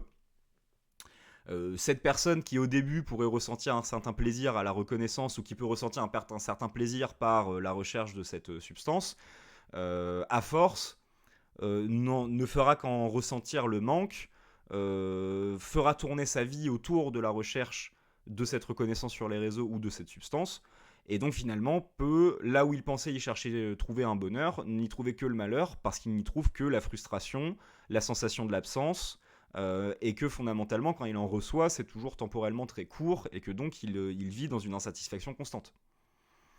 Donc tu vois, t'as présenté, t'as dit voilà quelle est la thèse que je vais défendre, ensuite t'as donné un exemple pour rendre concret, montrer de quoi tu veux parler, et seulement à partir de là, il peut avoir des arguments plus philosophiques, des concepts, des auteurs vus en cours, vus ailleurs, qui peuvent rendre l'idée un peu plus précise. Mais effectivement, là-dessus, le truc de l'avocat est pas mal, même si je la trouve un peu relou quand elle dit comme ça. Mais voilà. L'OPIC, non. Comment sait-on, nous, vos correcteurs, du coup, que vous savez? Donc, votre avocat s'est présenté, il... Ouais, et par rapport au dernier truc qu'elle a dit, effectivement, toujours partir du principe que il n'y a pas de connivence avec le correcteur. C'est pas genre ah bah oui, c'est telle idée, c'est machin qui en parle, toi-même tu sais. Non, il faut prendre un peu le correcteur pour un con, tout lui expliquer comme s'il savait rien, avec le plot twist que en fait si tu dis une connerie, ton correcteur le sait. Mais il faut un peu se mettre dans le truc de je vais partir du principe que j'explique ça à un mec qui connaît pas la philo, donc faut que je sois clair, faut que je définisse les termes un peu techniques que j'emploie, faut que j'exemplifie mon propos pour le rendre clair, faut que j'explique bien les auteurs comme si je l'expliquais à un mec qui savait pas qui c'était, avec la nuance que si je dis une connerie, il va le capter. Mais c'est un peu l'idée, c'est qu'effectivement, il faut toujours partir du principe que la personne en face n'a jamais entendu parler de ce qu'on est en train de lui dire. Donne ses arguments. Ensuite, il va appuyer ses arguments sur des textes de loi. Les textes de loi, ce sont les philosophes. Alors les philosophes, si vous connaissez le titre de l'ouvrage, c'est mieux. Si vous le soulignez, c'est encore mieux. Enfin, vous allez donner un exemple, parce que c'est bien aussi de montrer à votre correcteur... Ouais, bon, elle fait à l'envers de moi, du coup, elle donne l'exemple après l'auteur, moi je fais l'inverse, bon, les deux marchent, hein, là-dessus, il n'y a pas d'attente. Mais oui, voilà, effectivement. Alors, j'aime pas par contre la manière qu'elle a de dire que les auteurs c'est des textes de loi, même si je comprends dans la métaphore ce qu'elle veut dire. Je suis moins fan, parce que ça donne l'impression que l'auteur aurait forcément raison, et que c'est une autorité sur laquelle tout le monde accepte. C'est pas comme ça que j'aime utiliser les auteurs. Il me semble qu'utiliser un auteur, c'est plus... Bah, je veux défendre telle idée, et ce mec-là l'a dit avec des mots que je trouve intéressants. Ce qui veut pas forcément dire qu'il a totalement raison de manière absolue. Pas comme un texte de loi, justement, c'est là où j'aime pas l'analogie. Mais par contre, en mode, bah en fait, au lieu de passer 10 piges à essayer d'expliquer une idée complexe, je vais le dire en quelques mots parce qu'il y a un mec qui a pris le temps de la penser avant moi et il l'a bien dit, quoi. Que vous avez conscience du fait que malgré son caractère abstrait, la philosophie essaye de penser le réel. Attention, il y a une question de standing. Hein, voilà, vous allez peut-être pas, et sans aucun jugement de ma part, ne citez pas un film très grand public, ne citez pas une chanson qui est dans le top 5 sur... voilà, non. Mais ça veut dire quoi citer un exemple? Il va falloir m'expliquer de quoi parle le film, de quoi... Et là, voilà, putain, évidemment, on retrouve... Ah, ça me saoule. Voilà, elle m'a saoulé. Alors, on m'a saoulé. On retrouve l'élitisme des profs de philo où je pète un plomb, là. Bon, j'avoue, ça, c'est le seul point sur lequel je peux pas dire ça passe tout le temps. Mais là, ce genre de truc, là. Je ne juge pas, hein, mais il y a un standing, ne citez pas Jul. Ouais, mais si Jul, il dit des trucs intéressants. Ah, bah ouais. Et ouais, si Jul il a dit un truc qui est intéressant par rapport à la réflexion, que l'élève, ça fait partie de sa culture, que quand il pense au sujet, il pense à cette phrase de Jul, et qu'il trouve que ça amène une réflexion pertinente par rapport au sujet, qu'est-ce que tu vas faire? Bah ouais, parce que tout le monde n'a pas forcément lu Stendhal, en fait. Et tu peux avoir autant de réflexions pertinentes avec le rap qu'avec Stendhal. Donc c'est là, cette espèce d'élitisme. Ouais, voilà, non mais, alors, Vœu de nuage, je suis complètement d'accord avec ce que tu viens de dire et je trouve que c'est une hyper bonne manière de le dire. Le message n'est pas le messager. Genre, c'est pas parce que c'est telle personne qui l'a dit que le message est moins pertinent. Donc je trouve ça d'une bêtise et d'un élitisme total que de dire aux élèves n'employez pas votre culture. Voilà, si l'exemple est pertinent, on s'en fout si tu cites Jul ou Martin Luther King, bordel. Non mais voilà, putain. Moi je fais que dire à mes élèves, s'il y a une scène de One Piece que vous trouvez pertinente, citez One Piece. il vaut mieux citer intelligemment quelque chose qui fait partie de notre culture parce que putain, c'est quoi le but de la philo? Désolé, je m'énerve. Pardon, je m'énerve, mais c'est quoi le but de la philo? La philo, c'est de donner une occasion de réfléchir, de prendre un recul critique, de questionner les choses que tu vis et qui t'amènent des troubles dans ton existence. T'es en mode, je vis des choses et en prenant le temps de mieux les comprendre, de les questionner, de les remettre en question, j'avance, je deviens une meilleure personne, je comprends mieux le monde qui m'entoure, je deviens plus sage, j'essaye d'évoluer. Je conquis mon humanité, comme je le dis souvent. C'est une manière que j'ai de beaucoup résumer la philo, c'est conquérir son humanité. C'est-à-dire, par le fait de questionner les choses qui m'entourent, j'apprends à devenir plus moi, à essayer d'être une personne plus active, qui va plus... comment dire, qui va essayer de pas se laisser faire face au monde, quoi. Mais ça implique, en fait, que c'est juste que tu... En fait, c'est tu prends ce que tu connais, et tu vois ce qu'il y a de pertinent, tu vois ce que tu remets en question, etc. Et si tu dis aux élèves, n'utilise pas ta culture personnelle, tu leur enlèves tout l'intérêt de la philo. Moi, c'est le cinéma qui m'a amené à la philo, c'est la bande dessinée qui m'a amené à la philo, c'est le métal qui m'a amené à la philo. J'en ai rien à foutre, moi, de citer des grands textes et des machins. C'est très pertinent aussi, tout est pertinent. Mais si tu apprends aux élèves, n'utilise pas d'exemple de ta culture, tu leur expliques de un que c'est des gros teubés qui ont une sous-culture, et donc t'es un mauvais prof si tu fais ça, parce que tu apprends à tes élèves qu'ils sont cons. Et deuxièmement, tu installes l'idée qu'il y a des cultures plus légitimes que d'autres, ce qui est toujours faux. Et en plus, tu leur enlèves tout l'intérêt troisièmement, tu leur enlèves tout l'intérêt de la philosophie qui est de développer un rapport. Coucou Tahani. Qui est de développer un rapport critique et intéressé à ta propre vie. Donc n'écoutez pas cette dame-là. Il n'y a pas de mauvais exemples, il n'y a que des exemples plus ou moins bien utilisés. Chatsuki, je suis tellement d'accord, en plus pour les élèves, ça prouve juste qu'ils ont bien compris l'exemple et qu'ils l'ont mis dans leur propre culture, donc ça prouve 2 fois plus que l'élève a compris l'exemple plutôt que bêtement réciter ce qu'il a appris. Non mais complètement, tu vois, complètement. Je suis totalement d'accord avec ça. Par contre, effectivement, il y a une bonne manière et une mauvaise manière d'utiliser un exemple. Mais ça c'est vrai pour tout, hein. Tu peux citer Cyrano de Bergerac si t'as envie. Si tu dis, ah bah c'est comme ce qui se passe dans Cyrano de Bergerac, l'exemple est pourri. Par contre, si tu prends une scène de Naruto et que tu prends le temps d'expliquer ce que tu veux dire, ce qui s'y passe, comme si la personne en face connaissait pas, quel est l'intérêt de cet exemple par rapport à la réflexion, quel point de vue ça donne. J'aurais adoré t'avoir en prof, bon Dieu, ça fait du bien d'entendre ça. Oh, merci beaucoup. Mais par contre, voilà, c'est juste, voilà, si tu prends le temps d'argumenter, de justifier en quoi l'exemple est pertinent par rapport à la réflexion, là, c'est un exemple bien utilisé.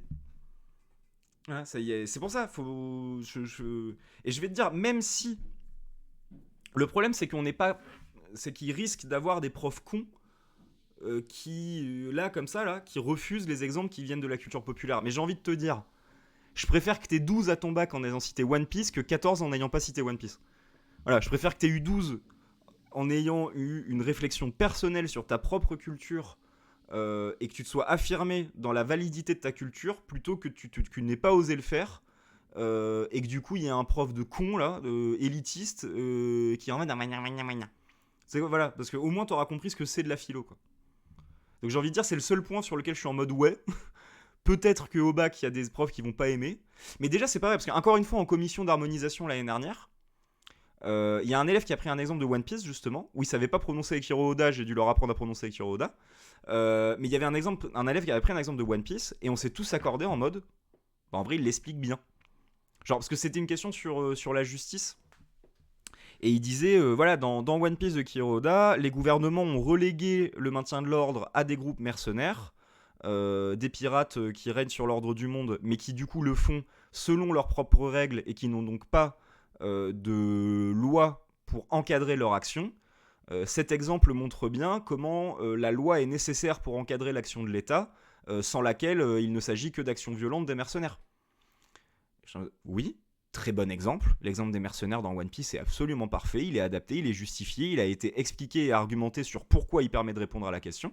Et les 20 profs dans la salle, dont le prof qu'au final je remplace parce qu'il partait à la retraite, qui était dans mon lycée avant, qui a 62 ans, hein, on a tous dit basé, argument intéressant, bien utilisé. Donc n'ayez pas peur d'utiliser des exemples de votre culture perso. Par contre, pensez toujours que vous devez l'introduire, le justifier, montrer en quoi c'est intéressant par rapport à la réflexion. Mais ça, c'est vrai pour tout. C'est vrai pour les auteurs, c'est vrai pour vos réflexions personnelles, c'est vrai pour les exemples. faut toujours montrer en quoi ça a un lien avec la question posée, quel est l'intérêt de cette idée dans la réflexion plus générale. Mais là, n'écoutez pas l'autre là.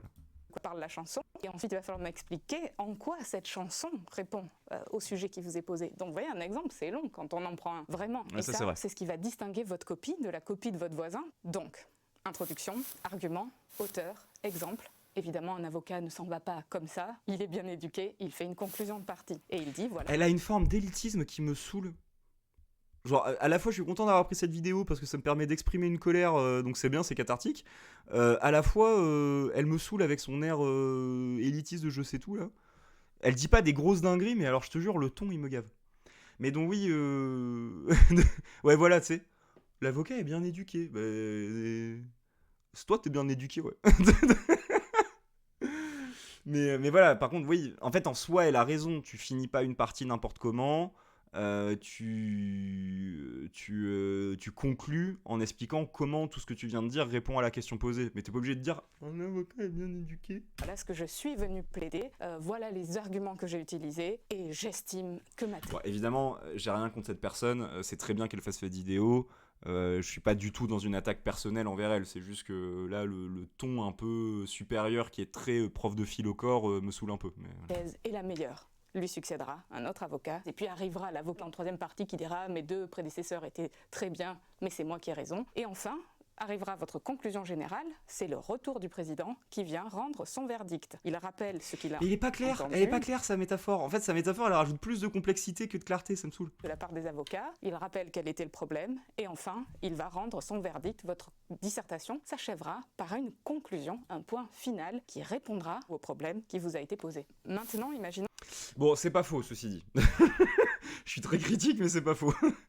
Au sens où elle a raison de dire qu'effectivement, voilà, une bonne copie, c'est ça. C'est une copie qui, à chaque partie, a vécu chaque partie comme la défense d'un point de vue argumenté, justifié, exemplifié, en ramenant toujours à la question posée. Et que la conclusion, c'est le moment où on reprend quel était le problème de base et on donne son verdict final.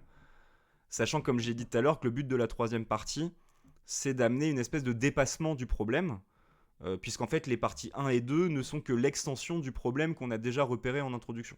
Donc la partie 3 amène vraiment la réflexion nouvelle et finale qui règle le problème, qui amène en tout cas, enfin qui règle le problème, on vous demande pas de régler la philosophie, hein, mais qui amène votre argument final, qui vous paraît être l'argument le plus pertinent, qui résout la situation.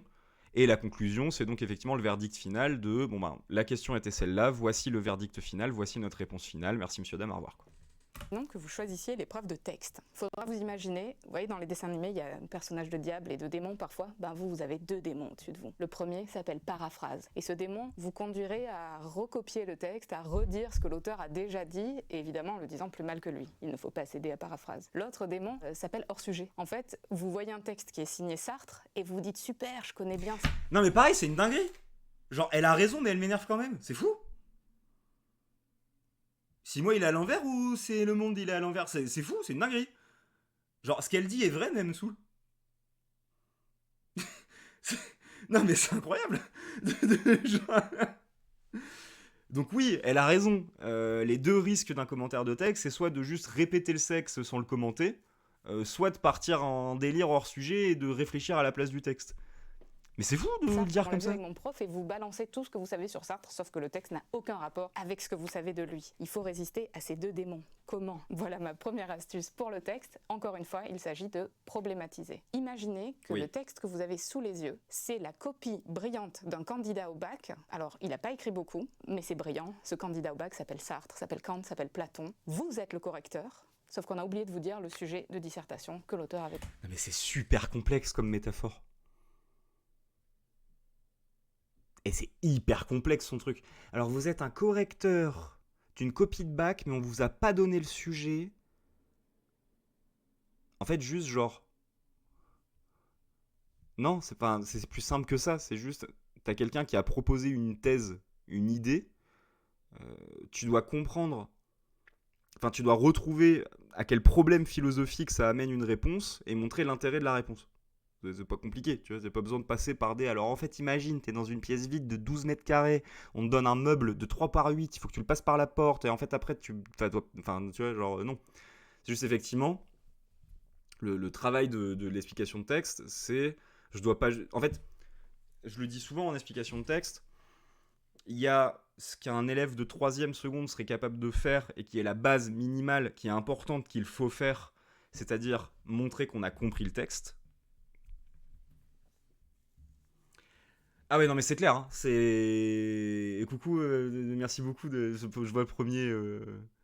je vois le premier message, ça me fait plaisir que tu sois là. Effectivement, c'est genre ces métaphores sont hyper chiantes, c'est pour ça que j'essaie de simplifier. C'est plus genre, l'auteur a proposé une thèse, c'est-à-dire une idée, à propos d'un sujet philosophique. Le travail, c'est... Je dois y aller, apparemment, je dois travailler au travail. Merci beaucoup, Tsuki, d'être passé, ça me fait hyper plaisir. Et bon courage pour le taf. Même pour toi qui ne dois pas passer le bac. Ouais, gros bisous, à bientôt. Mais oui, sa métaphore elle est chiante parce qu'en fait, c'est juste, voilà, l'auteur a proposé une thèse. Ton but, c'est de réfléchir à pourquoi il a écrit ça. Comme tu dis, un vœu de nuage, c'est exactement ça. Pourquoi il a écrit ça, à quoi ça sert. C'est genre, à quel problème philosophique il essaye d'apporter une réponse et quel est l'intérêt de sa réponse. Donc c'est-à-dire qu'il y a toujours deux moments, en fait il y a toujours ces deux trucs à faire en même temps dans une explication de texte, c'est-à-dire à la fois, commenter les phrases. En fait, moi je prends souvent un exemple que je trouve marche bien, c'est imagine t'es en train de lire ce texte à l'arrêt de bus, et t'as la petite mamie à côté de toi, qui te demande « Qu'est-ce que vous êtes en train de lire, jeune fille ?» Et du coup, tu peux pas juste résumer le texte comme un bourrin parce qu'elle va rien comprendre. Tu vois, c'est comme si ta grand-mère a te demandé de lui apprendre à envoyer un mail. Tu vas pas lui dire, t'ouvres ton browser, tu vas sur Orange et tu lui envoies un mail, mamie, c'est pas compliqué. Elle va être en mode, c'est gentil, tu m'as dit des trucs, mais j'ai rien compris. Si tu veux l'expliquer à la petite mamie, va falloir que tu prennes le temps de développer les mots, d'expliquer ce qu'ils veulent dire, de donner des exemples pour rendre plus clair ce que la phrase veut dire, et de lui recontextualiser de manière un peu générale. C'est-à-dire, écoutez, mamie, il y a un problème en philo, c'est celui-là. L'auteur, il essaye d'amener telle réponse à ce problème. Il dit ça, tel mot, il veut dire ça. Tu vois, vous voyez cette idée. Vous voyez, par exemple, quand vous prenez le bus, justement, il se passe ça. Vous voyez, c'est ce qu'il veut dire. Donc, il y a ce premier travail qui est de déplier le sens du texte, qui est le minimum syndical à fournir, qui est juste, expliquer. C'est-à-dire, c'est comme si je devais l'expliquer à quelqu'un qui avait jamais fait de philo avant. Donc je prends le temps de lui dire, voilà, tel mot ça veut dire ça, tel exemple il veut dire ça. Tu vois, il a dit ça au début, il dit ça à la fin, c'est lié, machin. Donc il y a ce travail-là déjà d'explication, de rendre clair un propos qui est un peu dense, qui est un peu technique, à propos duquel nous on a une année de philo dans les pattes, donc on est à peu près capable d'en comprendre le sens, de connaître les mots techniques qui ont été utilisés, etc. Mais quelqu'un d'extérieur ne connaît pas forcément. Donc la première moitié du boulot, c'est ce travail-là de rendre plus clair, plus concret, ce que l'auteur essaye de dire. Et le deuxième boulot, qui distingue les copies moyennes 9, 10, 11 des bonnes copies, c'est pas simplement de faire ce travail de l'auteur dit ça, c'est d'en plus montrer effectivement quel est l'intérêt philosophique de ce qu'il dit. C'est-à-dire, par rapport à tel problème philosophique, l'auteur amène une réponse qui est intéressante. Tu vois, si je prends un texte... tu vois, par exemple, si je prends le texte de... Je pense qu'un texte que tout le monde a plus ou moins fait en lycée, c'est le texte de Sartre sur l'existentialisme. Il n'y a rien qui détermine l'être humain. L'être humain est totalement et complètement responsable de son action. Ni Dieu, ni la société, ni sa nature, ni ses désirs ne dépassent la force de sa conscience. L'être humain est totalement, profondément libre et seul dans ses décisions, et c'est quelque chose d'effrayant pour lui. Il y a le fait de décrire ce qu'il a dit, la société ça voudrait dire ça, Dieu ça voudrait dire ça, machin. Puis il y a aussi le fait de dire, oui, parce que la question de la liberté c'est quelque chose de complexe. On sait que l'être humain est un être déterminé, on sait que sa liberté est peut-être limitée. Ici, l'intérêt de la pensée de Sartre, c'est qu'il nous ramène à notre propre responsabilité. C'est qu'il renvoie au fait qu'en tant qu'on est conscient de vivre, cette conscience de notre propre existence fait que quand on prend conscience d'une détermination, on peut choisir de faire le contraire. Merci beaucoup pour le follow. Et donc rien que ça, c'est ce qui permet et donc c'est commenter justement cet intérêt, cet intérêt philosophique de dire oui, par rapport au sujet philosophique que ça soulève, cette thèse-là, elle est intéressante. Elle a ça comme conséquence. Ça veut dire qu'on ne peut plus se cacher derrière les choses. Et tu vois, il faut toujours être sur ces deux pieds-là. Donc j'espère que c'est un peu plus... Merci beaucoup pour les follow, ça me fait très plaisir. Mais voilà, faut toujours être un peu sur ses deux pieds en même temps, d'à la fois expliquer le texte et d'à la fois en montrer l'intérêt philosophique. Mais son truc là de imagine, tu dois la corriger mais t'as pas le sujet. Waouh. Traité. Et votre mission sera de trouver le sujet de dissertation auquel répond l'auteur. Ce sujet, vous devez le formuler sous la forme d'une question, vraiment comme si c'était un sujet de disserte. Et vous faites apparaître une des notions de votre programme. Si vous arrivez à trouver ça, alors vous avez la problématique du texte. Si vous ne l'avez pas, c'est pas la peine d'avancer vraiment. Prenez le temps, cherchez ça. Une fois que vous avez le problème, vous allez chercher la réponse. C'est-à-dire quelle réponse il donne à cette question-là. Attention à ne pas confondre le thème et la thèse. Ce qu'il faut chercher, c'est la thèse de l'auteur. Quelle est la réponse qu'il apporte? Le thème, enfin c'est évident, si le texte parle de la liberté, du bonheur, de la nature, de la raison, ça va de soi. Ce qui compte, c'est qu'est-ce que ce texte dit sur quelle question. Donc vous devez trouver la thèse. Et enfin, troisième chose que vous devez faire, c'est par quelles étapes l'auteur ou le candidat brillant dont vous corrigez la copie, par quelles étapes va-t-il démontrer sa thèse? Et donc vous allez découper dans le texte son plan. Ne vous forcez pas à faire 3 parties s'il y a manifestement 2 parties dans le texte. Vous devez épouser la logique du texte. Si vous avez le problème, la thèse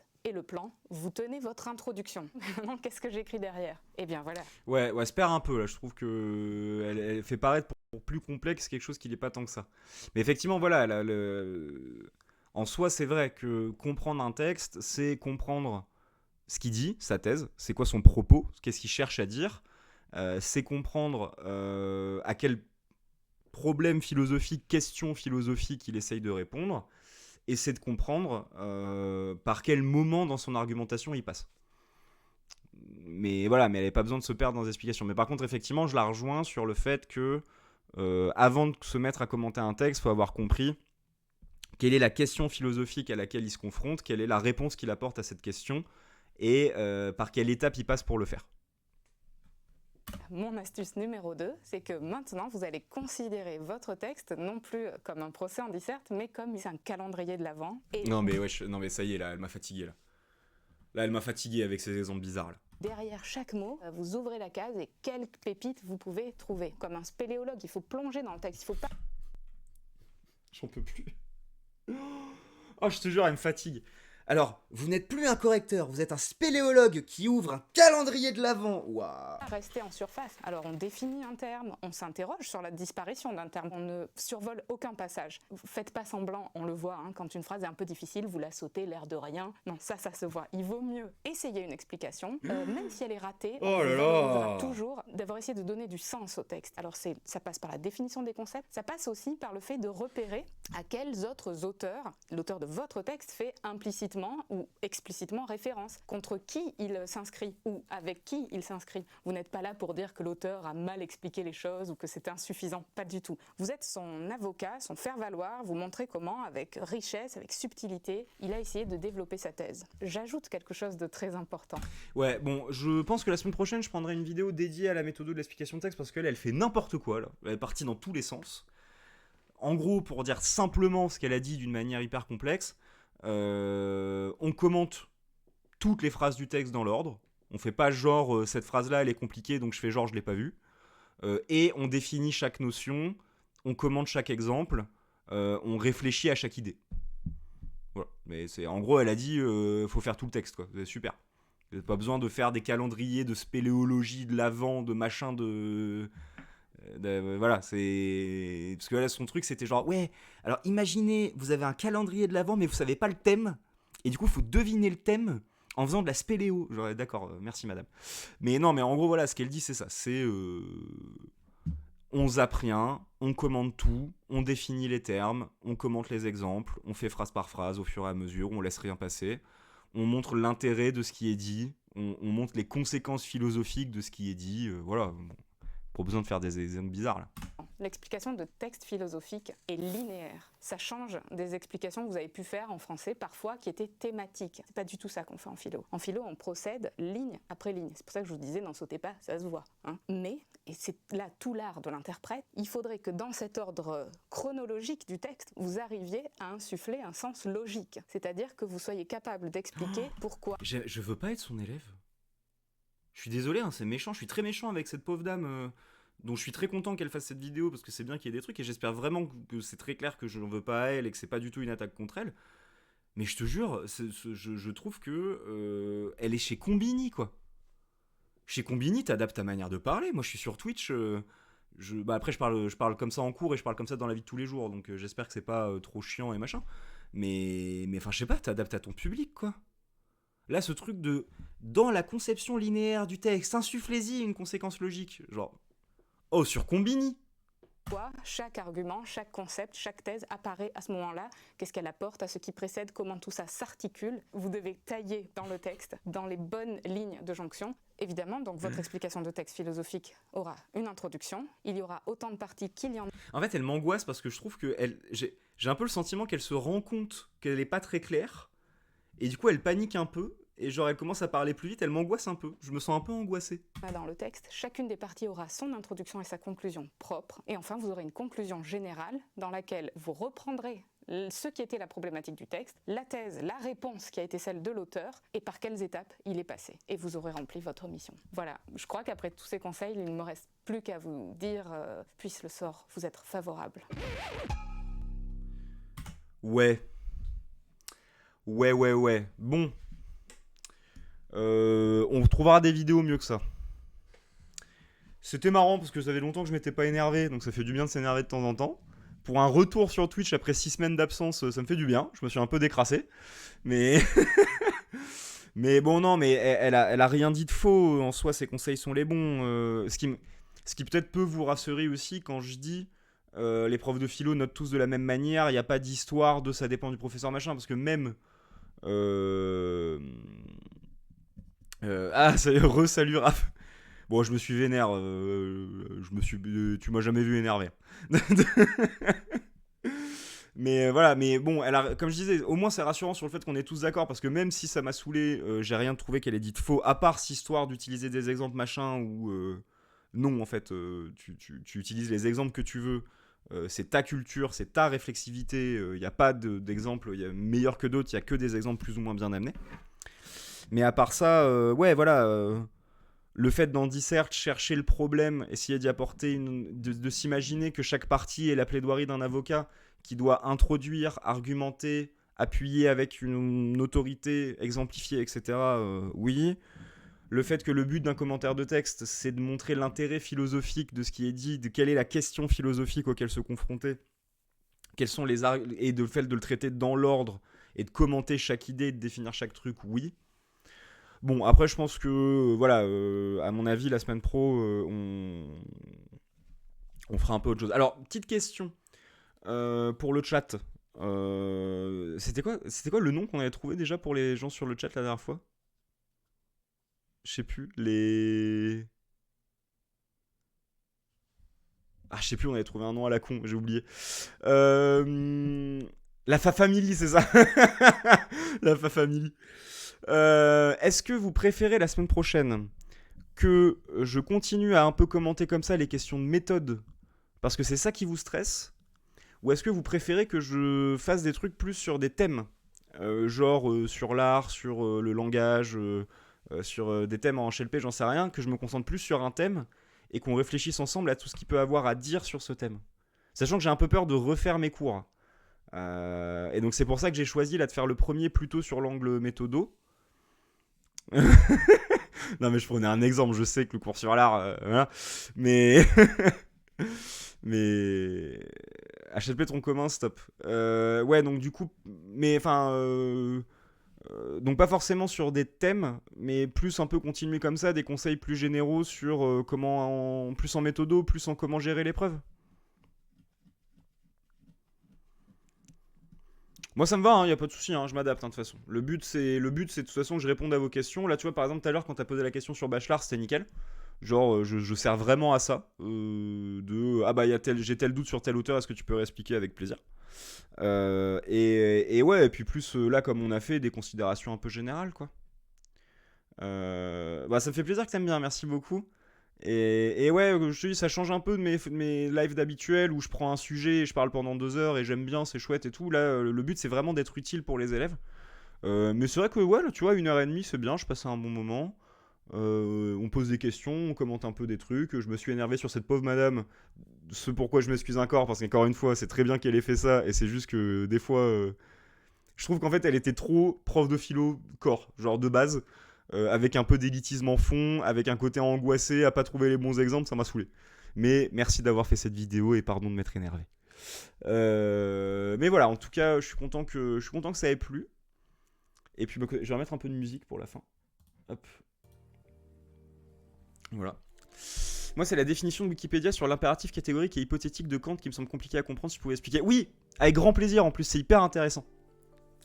En gros, Kant pose la question de comment déterminer une action morale.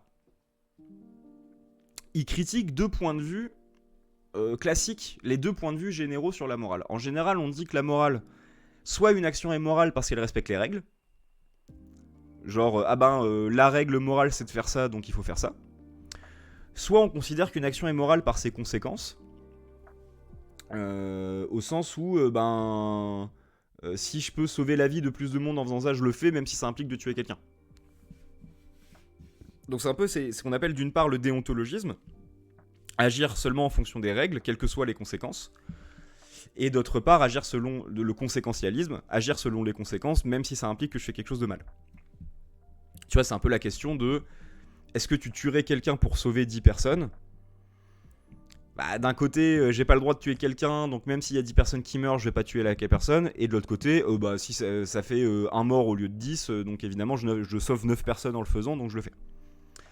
Quand il est critique sur ces deux points de vue, puisqu'il dit que le déontologisme, le fait de seulement respecter les règles, tu peux le faire pour les mauvaises raisons. Et donc en fait, c'est pas juste... Ouais, voilà, dilemme de tramway, tout ça. Il dit, en fait, quand il dit on peut suivre les règles pour les mauvaises raisons, donc c'est pas une bonne manière de penser. Et il dit en même temps, on connaît jamais les conséquences. Peut-être que la personne que j'ai tuée c'était Mère Teresa et que les 10 autres c'était des mafieux et qu'en fait ils vont tuer 50 personnes derrière et qu'en fait en faisant ce choix j'ai condamné 50 personnes. Donc en fait on peut jamais se baser sur les conséquences pour juger de nos actes parce que on connaît pas les conséquences réelles de nos actions. Il peut avoir un effet papillon, un truc qui part en couille et on n'avait pas prévu. Et voilà, et donc baser sur les conséquences, c'est se baser sur des hypothèses qu'on fait, sur des projections qu'on a, c'est nul. Et d'un autre côté, si tu suis les règles parce que t'as peur des conséquences, si tu suis les règles parce que ça t'arrange, c'est pas être moral pour autant. Donc quand il dit il faut repenser la manière dont on pense la morale. Et il donne 3 critères à une action morale. La première, c'est la bonne volonté. Une action est morale si elle est faite dans la seule intention d'être morale. C'est-à-dire que l'intention de l'action n'est pas le profit, n'est pas la sécurité, n'est pas la reconnaissance des autres parce que ce que j'ai fait est bien, n'est pas si je fais ça, ça va m'arranger parce que la personne me sera redevable, machin. Non, je le fais parce que c'est la chose à faire. C'est un critère sur lequel on ne peut pas vraiment le juger de l'extérieur, c'est plutôt une question de soi à soi, dans un rapport plus personnel, dans lequel se poser la question, est-ce que je fais l'action parce que c'est la chose à faire, ou est-ce que je fais l'action parce que ça m'arrange ? Si ça m'arrange, c'est pas forcément immoral, mais juste c'est pas moral, c'est amoral. C'est juste, je le fais par intérêt, alors qu'une action morale, par définition, est accomplie dans le but d'être morale. C'est l'intention de l'action qui détermine sa moralité. C'est parce que je le fais pour la morale que c'est moral. C'est pour ça que souvent les actions morales sont des actions dures, des actions qui nous coûtent. C'est des trucs de j'ai dû prendre sur moi, ça a été dur pour moi de faire ça, mais je l'ai fait quand même parce que c'était la chose à faire. Donc premier critère, la bonne intention. Deuxième critère, la question qui est ok, mais du coup quelles règles on doit suivre ? Et quand on dit il n'y a pas de règles en fait, il n'y a pas de règles qu'on peut affirmer de but en blanc. Par contre il y a une manière de penser sur laquelle tu dois te poser la question, qui est si tout le monde faisait comme moi, est-ce que ça poserait un problème ? Est-ce que je viendrais contredire le but même de pourquoi je fais l'action ? Tu vois, par exemple, si on prend l'impératif catégorique kantien dans sa formulation première, j'essaie juste de me rappeler la formulation exacte. Agit selon la... Ouais, voilà, attends, je l'avais...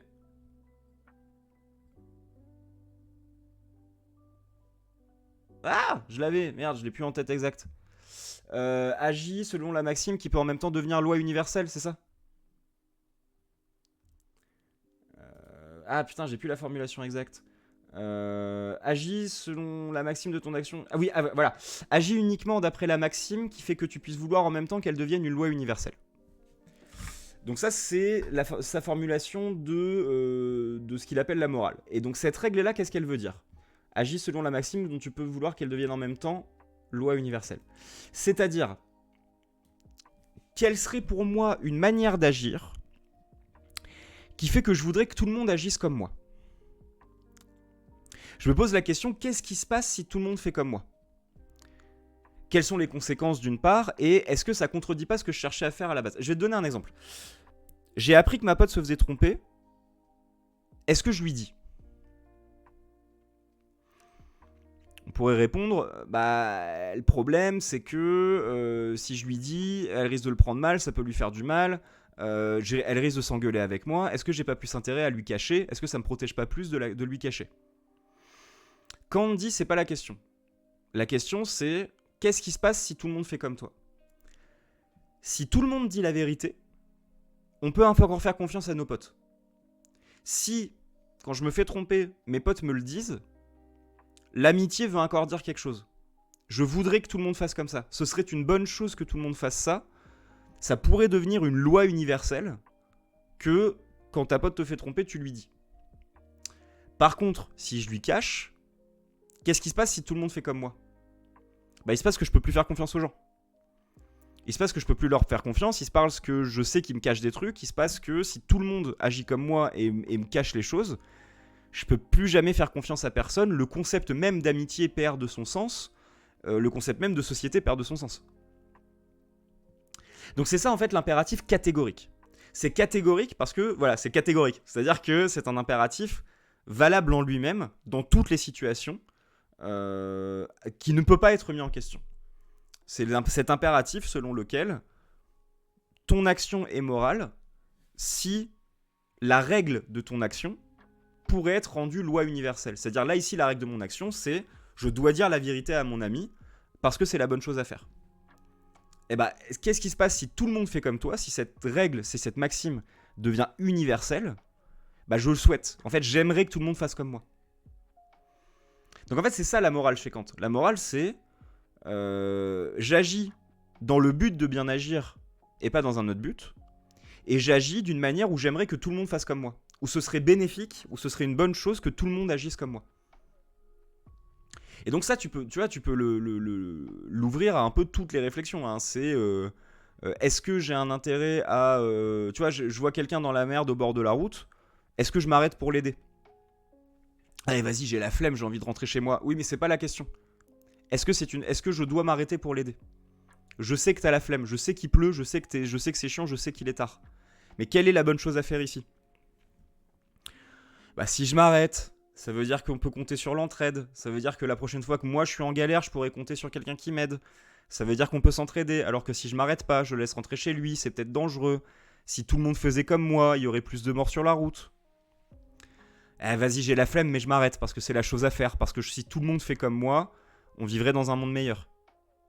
Parce que tout le monde pourrait agir comme moi sans que ça pose de problème, en fait. J'aimerais que tout le monde pourrait agir comme moi sans que ça crée de problèmes et de contradictions. Et voilà. Et alors, l'impératif hypothétique, c'est le contraire de l'impératif catégorique. L'impératif hypothétique, c'est quand je me fixe une action, quelles en sont les conditions. Je veux faire un gâteau, je dois acheter des œufs. C'est un impératif hypothétique. Pourquoi hypothétique ? Parce que si je veux faire un gâteau, alors je dois acheter des œufs. Il est hypothétique au sens où il est dans le cadre d'une hypothèse où je veux faire une action. Impératif catégorique, c'est non, la question ne se pose pas, je dois faire ça.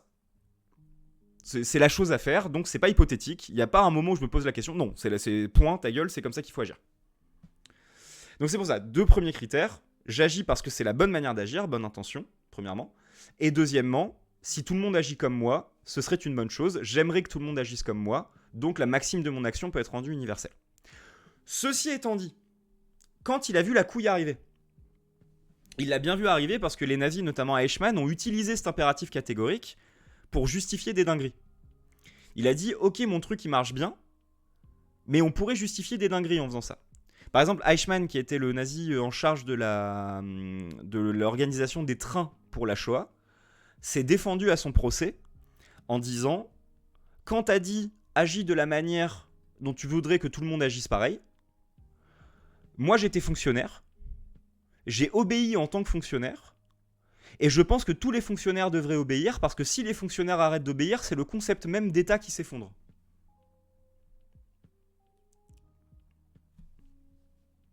La dinguerie, quoi.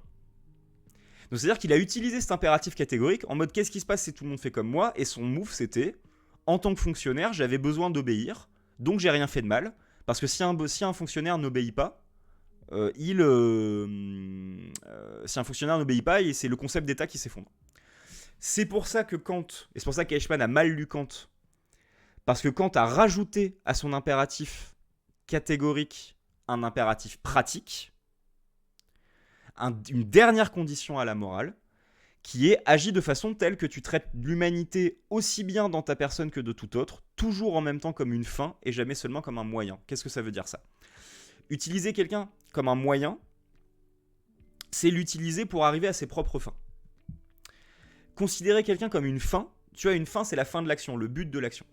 Considérer quelqu'un comme une fin, c'est de dire que dans toutes mes actions, le respect de cette personne, le respect de sa dignité, le respect du fait qu'elle est une personne comme moi et que donc elle est libre de ses actions comme moi, elle mérite au moins ça en tant qu'individu. C'est une fin en soi, c'est-à-dire c'est un des objectifs de mon action et de respecter cette personne dans sa liberté, dans sa dignité, dans sa capacité à s'autodéterminer. Elle est une fin en soi, c'est-à-dire que son existence, son but, c'est de vivre de manière libre, déterminée, machin, et je dois respecter ça. C'est pour ça qu'il dit toujours en même temps comme une fin, jamais comme un moyen, parce que ça peut arriver d'utiliser les gens comme un moyen. Tu vois, quand je te demande de me tenir la porte, quand je te demande de me passer le sel, je t'utilise comme un moyen. Bon, je t'ai pas respecté pour autant. Je t'ai pas insulté ta mère sur 10 générations. Je t'ai juste demandé de me passer le sel. Donc je t'ai utilisé comme un moyen, mais je t'ai en même temps respecté comme une fin. Je t'ai pas utilisé seulement comme un moyen, parce que j'ai pas remis en question ta dignité. Donc c'est pour ça que Kant rajoute ce troisième et dernier critère, cet impératif pratique, qui est de dire ce qu'il appelle le principe d'humanité, c'est-à-dire respecter la dignité et la liberté de chaque être humain en toutes circonstances. Et donc quand tu as ces trois principes, tu as la totalité de la morale chez Kant. L'action morale est morale parce qu'elle a l'intention d'être morale. Elle est morale parce que si tout le monde fait comme moi, les conséquences seront bonnes. Et elle est morale parce que elle respecte en toute situation la dignité de la personne humaine. Les deux étant liés, hein. C'est-à-dire que ce qui permet de déterminer ce qui serait positif, ce serait que ça permet le respect de la dignité humaine.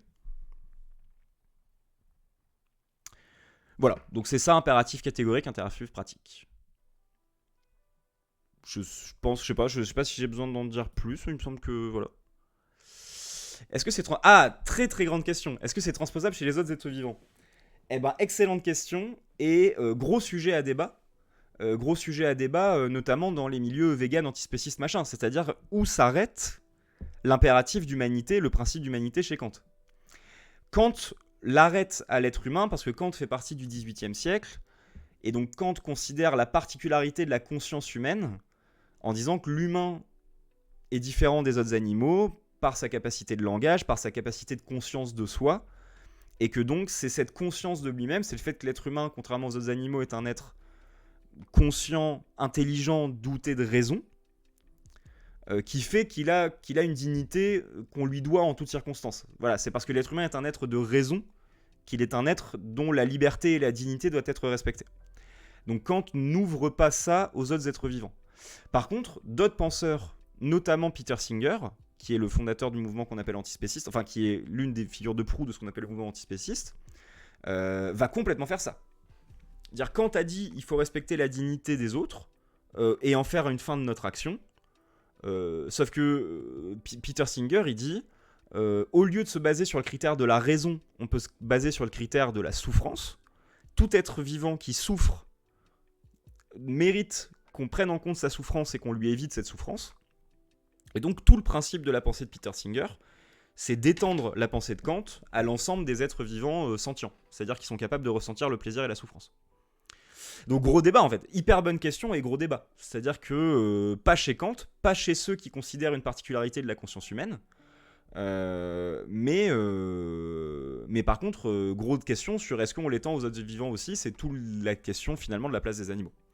Par contre, le fait de considérer qu'une action est morale ou pas n'a de sens que quand on considère qu'un être a les notions de bien et de mal. Or ça, on peut quand même s'accorder sur le fait que seul l'être humain a les notions abstraites de bien et de mal, et que donc seul un être humain peut être tenu à considérer que son action est morale ou non. Quand je parle de transposable chez les... Enfin, quand tu poses la question et quand je te réponds sur transposable chez les autres êtres vivants, c'est sur cette question de respecter sa dignité, une fin en soi, etc. Où là, par contre, effectivement, grande question, est-ce qu'on intègre les animaux dans cette défense du principe d'humanité ? Voilà, c'est pas une réponse que j'apporte parce qu'en fait c'est juste une question hyper intéressante quoi, sur laquelle il n'y a pas vraiment de... Voilà. Kant répondrait que comme l'être humain est le seul à posséder une raison, il est le seul à posséder une liberté, il est donc le seul dont la dignité doit être préservée. Voilà. Bah ouais, tu vois, ça fait partie des sujets où moi je suis comme toi, hein. Je suis en mode, bah en vrai, tu vois, sujet à creuser de mon côté, sujet à réfléchir de mon côté, question philosophique non résolue, quoi. Mais c'est ce qui est chouette aussi, c'est ce qui fait l'intérêt de la philo. Voilà, j'espère que ça répond un peu à ta question sur Kant. Et du coup, mon pote se fait tromper, je lui dis impératif catégorique. Si mon pote se fait tromper, je dois lui dire... non, c'est pas exactement ça. C'est parce qu'en fait... Non, en fait, c'est pas ça. C'est si tu veux... Tu vois, mon pote se fait tromper. Ouais, ton pauvre pote, comme dirait Raphaël. Tu vois, ton pote se fait tromper. La question ici, c'est une question morale. La question morale, elle est toujours catégorique. C'est-à-dire que la question ne se pose jamais de est-ce que je dois être une bonne personne ou pas, est-ce que je dois faire la chose bien ou pas. C'est catégorique. Tu dois faire la bonne chose. Il n'y a pas de si, il n'y a pas de mais, il n'y a pas de peut-être.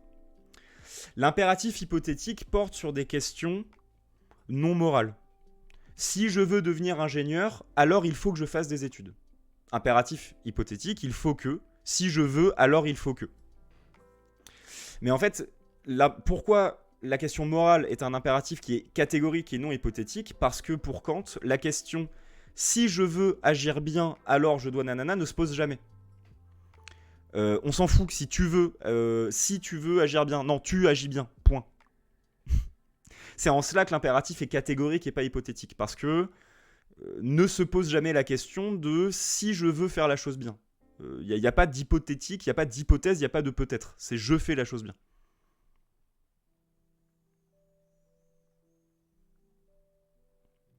Et voilà, il n'est pas question de morale dans l'impératif hypothétique, c'est exactement ça. C'est-à-dire que l'impératif hypothétique porte sur des questions non morales, à propos desquelles tu peux le faire comme tu peux ne pas le faire, on s'en fout. C'est pour ça que c'est hypothétique. Parce que si tu as envie de le faire, alors il faut faire ça. Par contre, dans la morale, il n'y a pas de si j'ai envie de le faire. C'est tu dois faire ça. Ne te pose pas la question, c'est catégorique. Je pense qu'on peut le résumer comme ça, quoi. Voilà. Nickel. Est-ce que potentiellement il y a d'autres questions que vous auriez avant qu'on boucle ? Petite dernière question de dernière minute. Sachant que de toute façon on se revoit le mardi prochain. Là-dessus il n'y a pas de souci. Mardi prochain on reprend. Et n'hésitez pas à réfléchir à si vous avez des questions. Et comme ça mardi prochain on prend le temps d'y répondre tranquillement. Hein. Mais là je peux prendre une dernière question. En général je m'arrête à 21h30 donc c'est pour ça. Mais voilà. Parce que je bosse à 8h demain, c'est pour ça. J'ai 5 heures de cours. Allez, suite. Ça pète en tout cas ce format vraiment. Ça me fait vraiment plaisir, merci beaucoup. Enfin vraiment ça me touche vraiment, je suis très content que ça soit utile parce que c'était mon but à la base. Puis comme je disais, en plus Raphaël, un peu toi personnellement, c'est ce que je disais, moi j'ai commencé ce format-là de Mange ta philo parce que mes élèves m'ont soutenu et m'ont dit que c'était une bonne idée. Et du coup, là, de prendre un moment le soir pour comme ça être utile, c'est une manière de vous rendre ça et c'est normal, quoi. Donc ça me fait très très plaisir que tu trouves le format cool parce que ça, c'était le but et ça me touche. Voilà, bah écoutez, merci beaucoup, je suis content que ça vous ait plu. Moi je suis toujours content de parler de philo, donc j'ai passé un bon moment. Je suis très content d'être revenu sur les lives. Ça a été une décision, voilà, j'avais du mal à me motiver, j'avais du mal à retrouver de l'énergie pour le faire, et je me suis dit, Alexandre, fais-le, tu dois le faire, et du coup je suis très content de l'avoir fait, j'ai passé un super moment. Merci à vous tous pour nos discussions, pour les échanges, pour les questions. Et puis ben, je vous propose qu'on se retrouve mardi prochain du coup pour une deuxième séance sur 3 de Mange ton bac. Et puis on se retrouvera après pour débriefer le bac tous ensemble. Merci beaucoup Venuage, merci beaucoup Raphaël, merci tout le monde. Gros bisous, à bientôt, à mardi prochain, salut.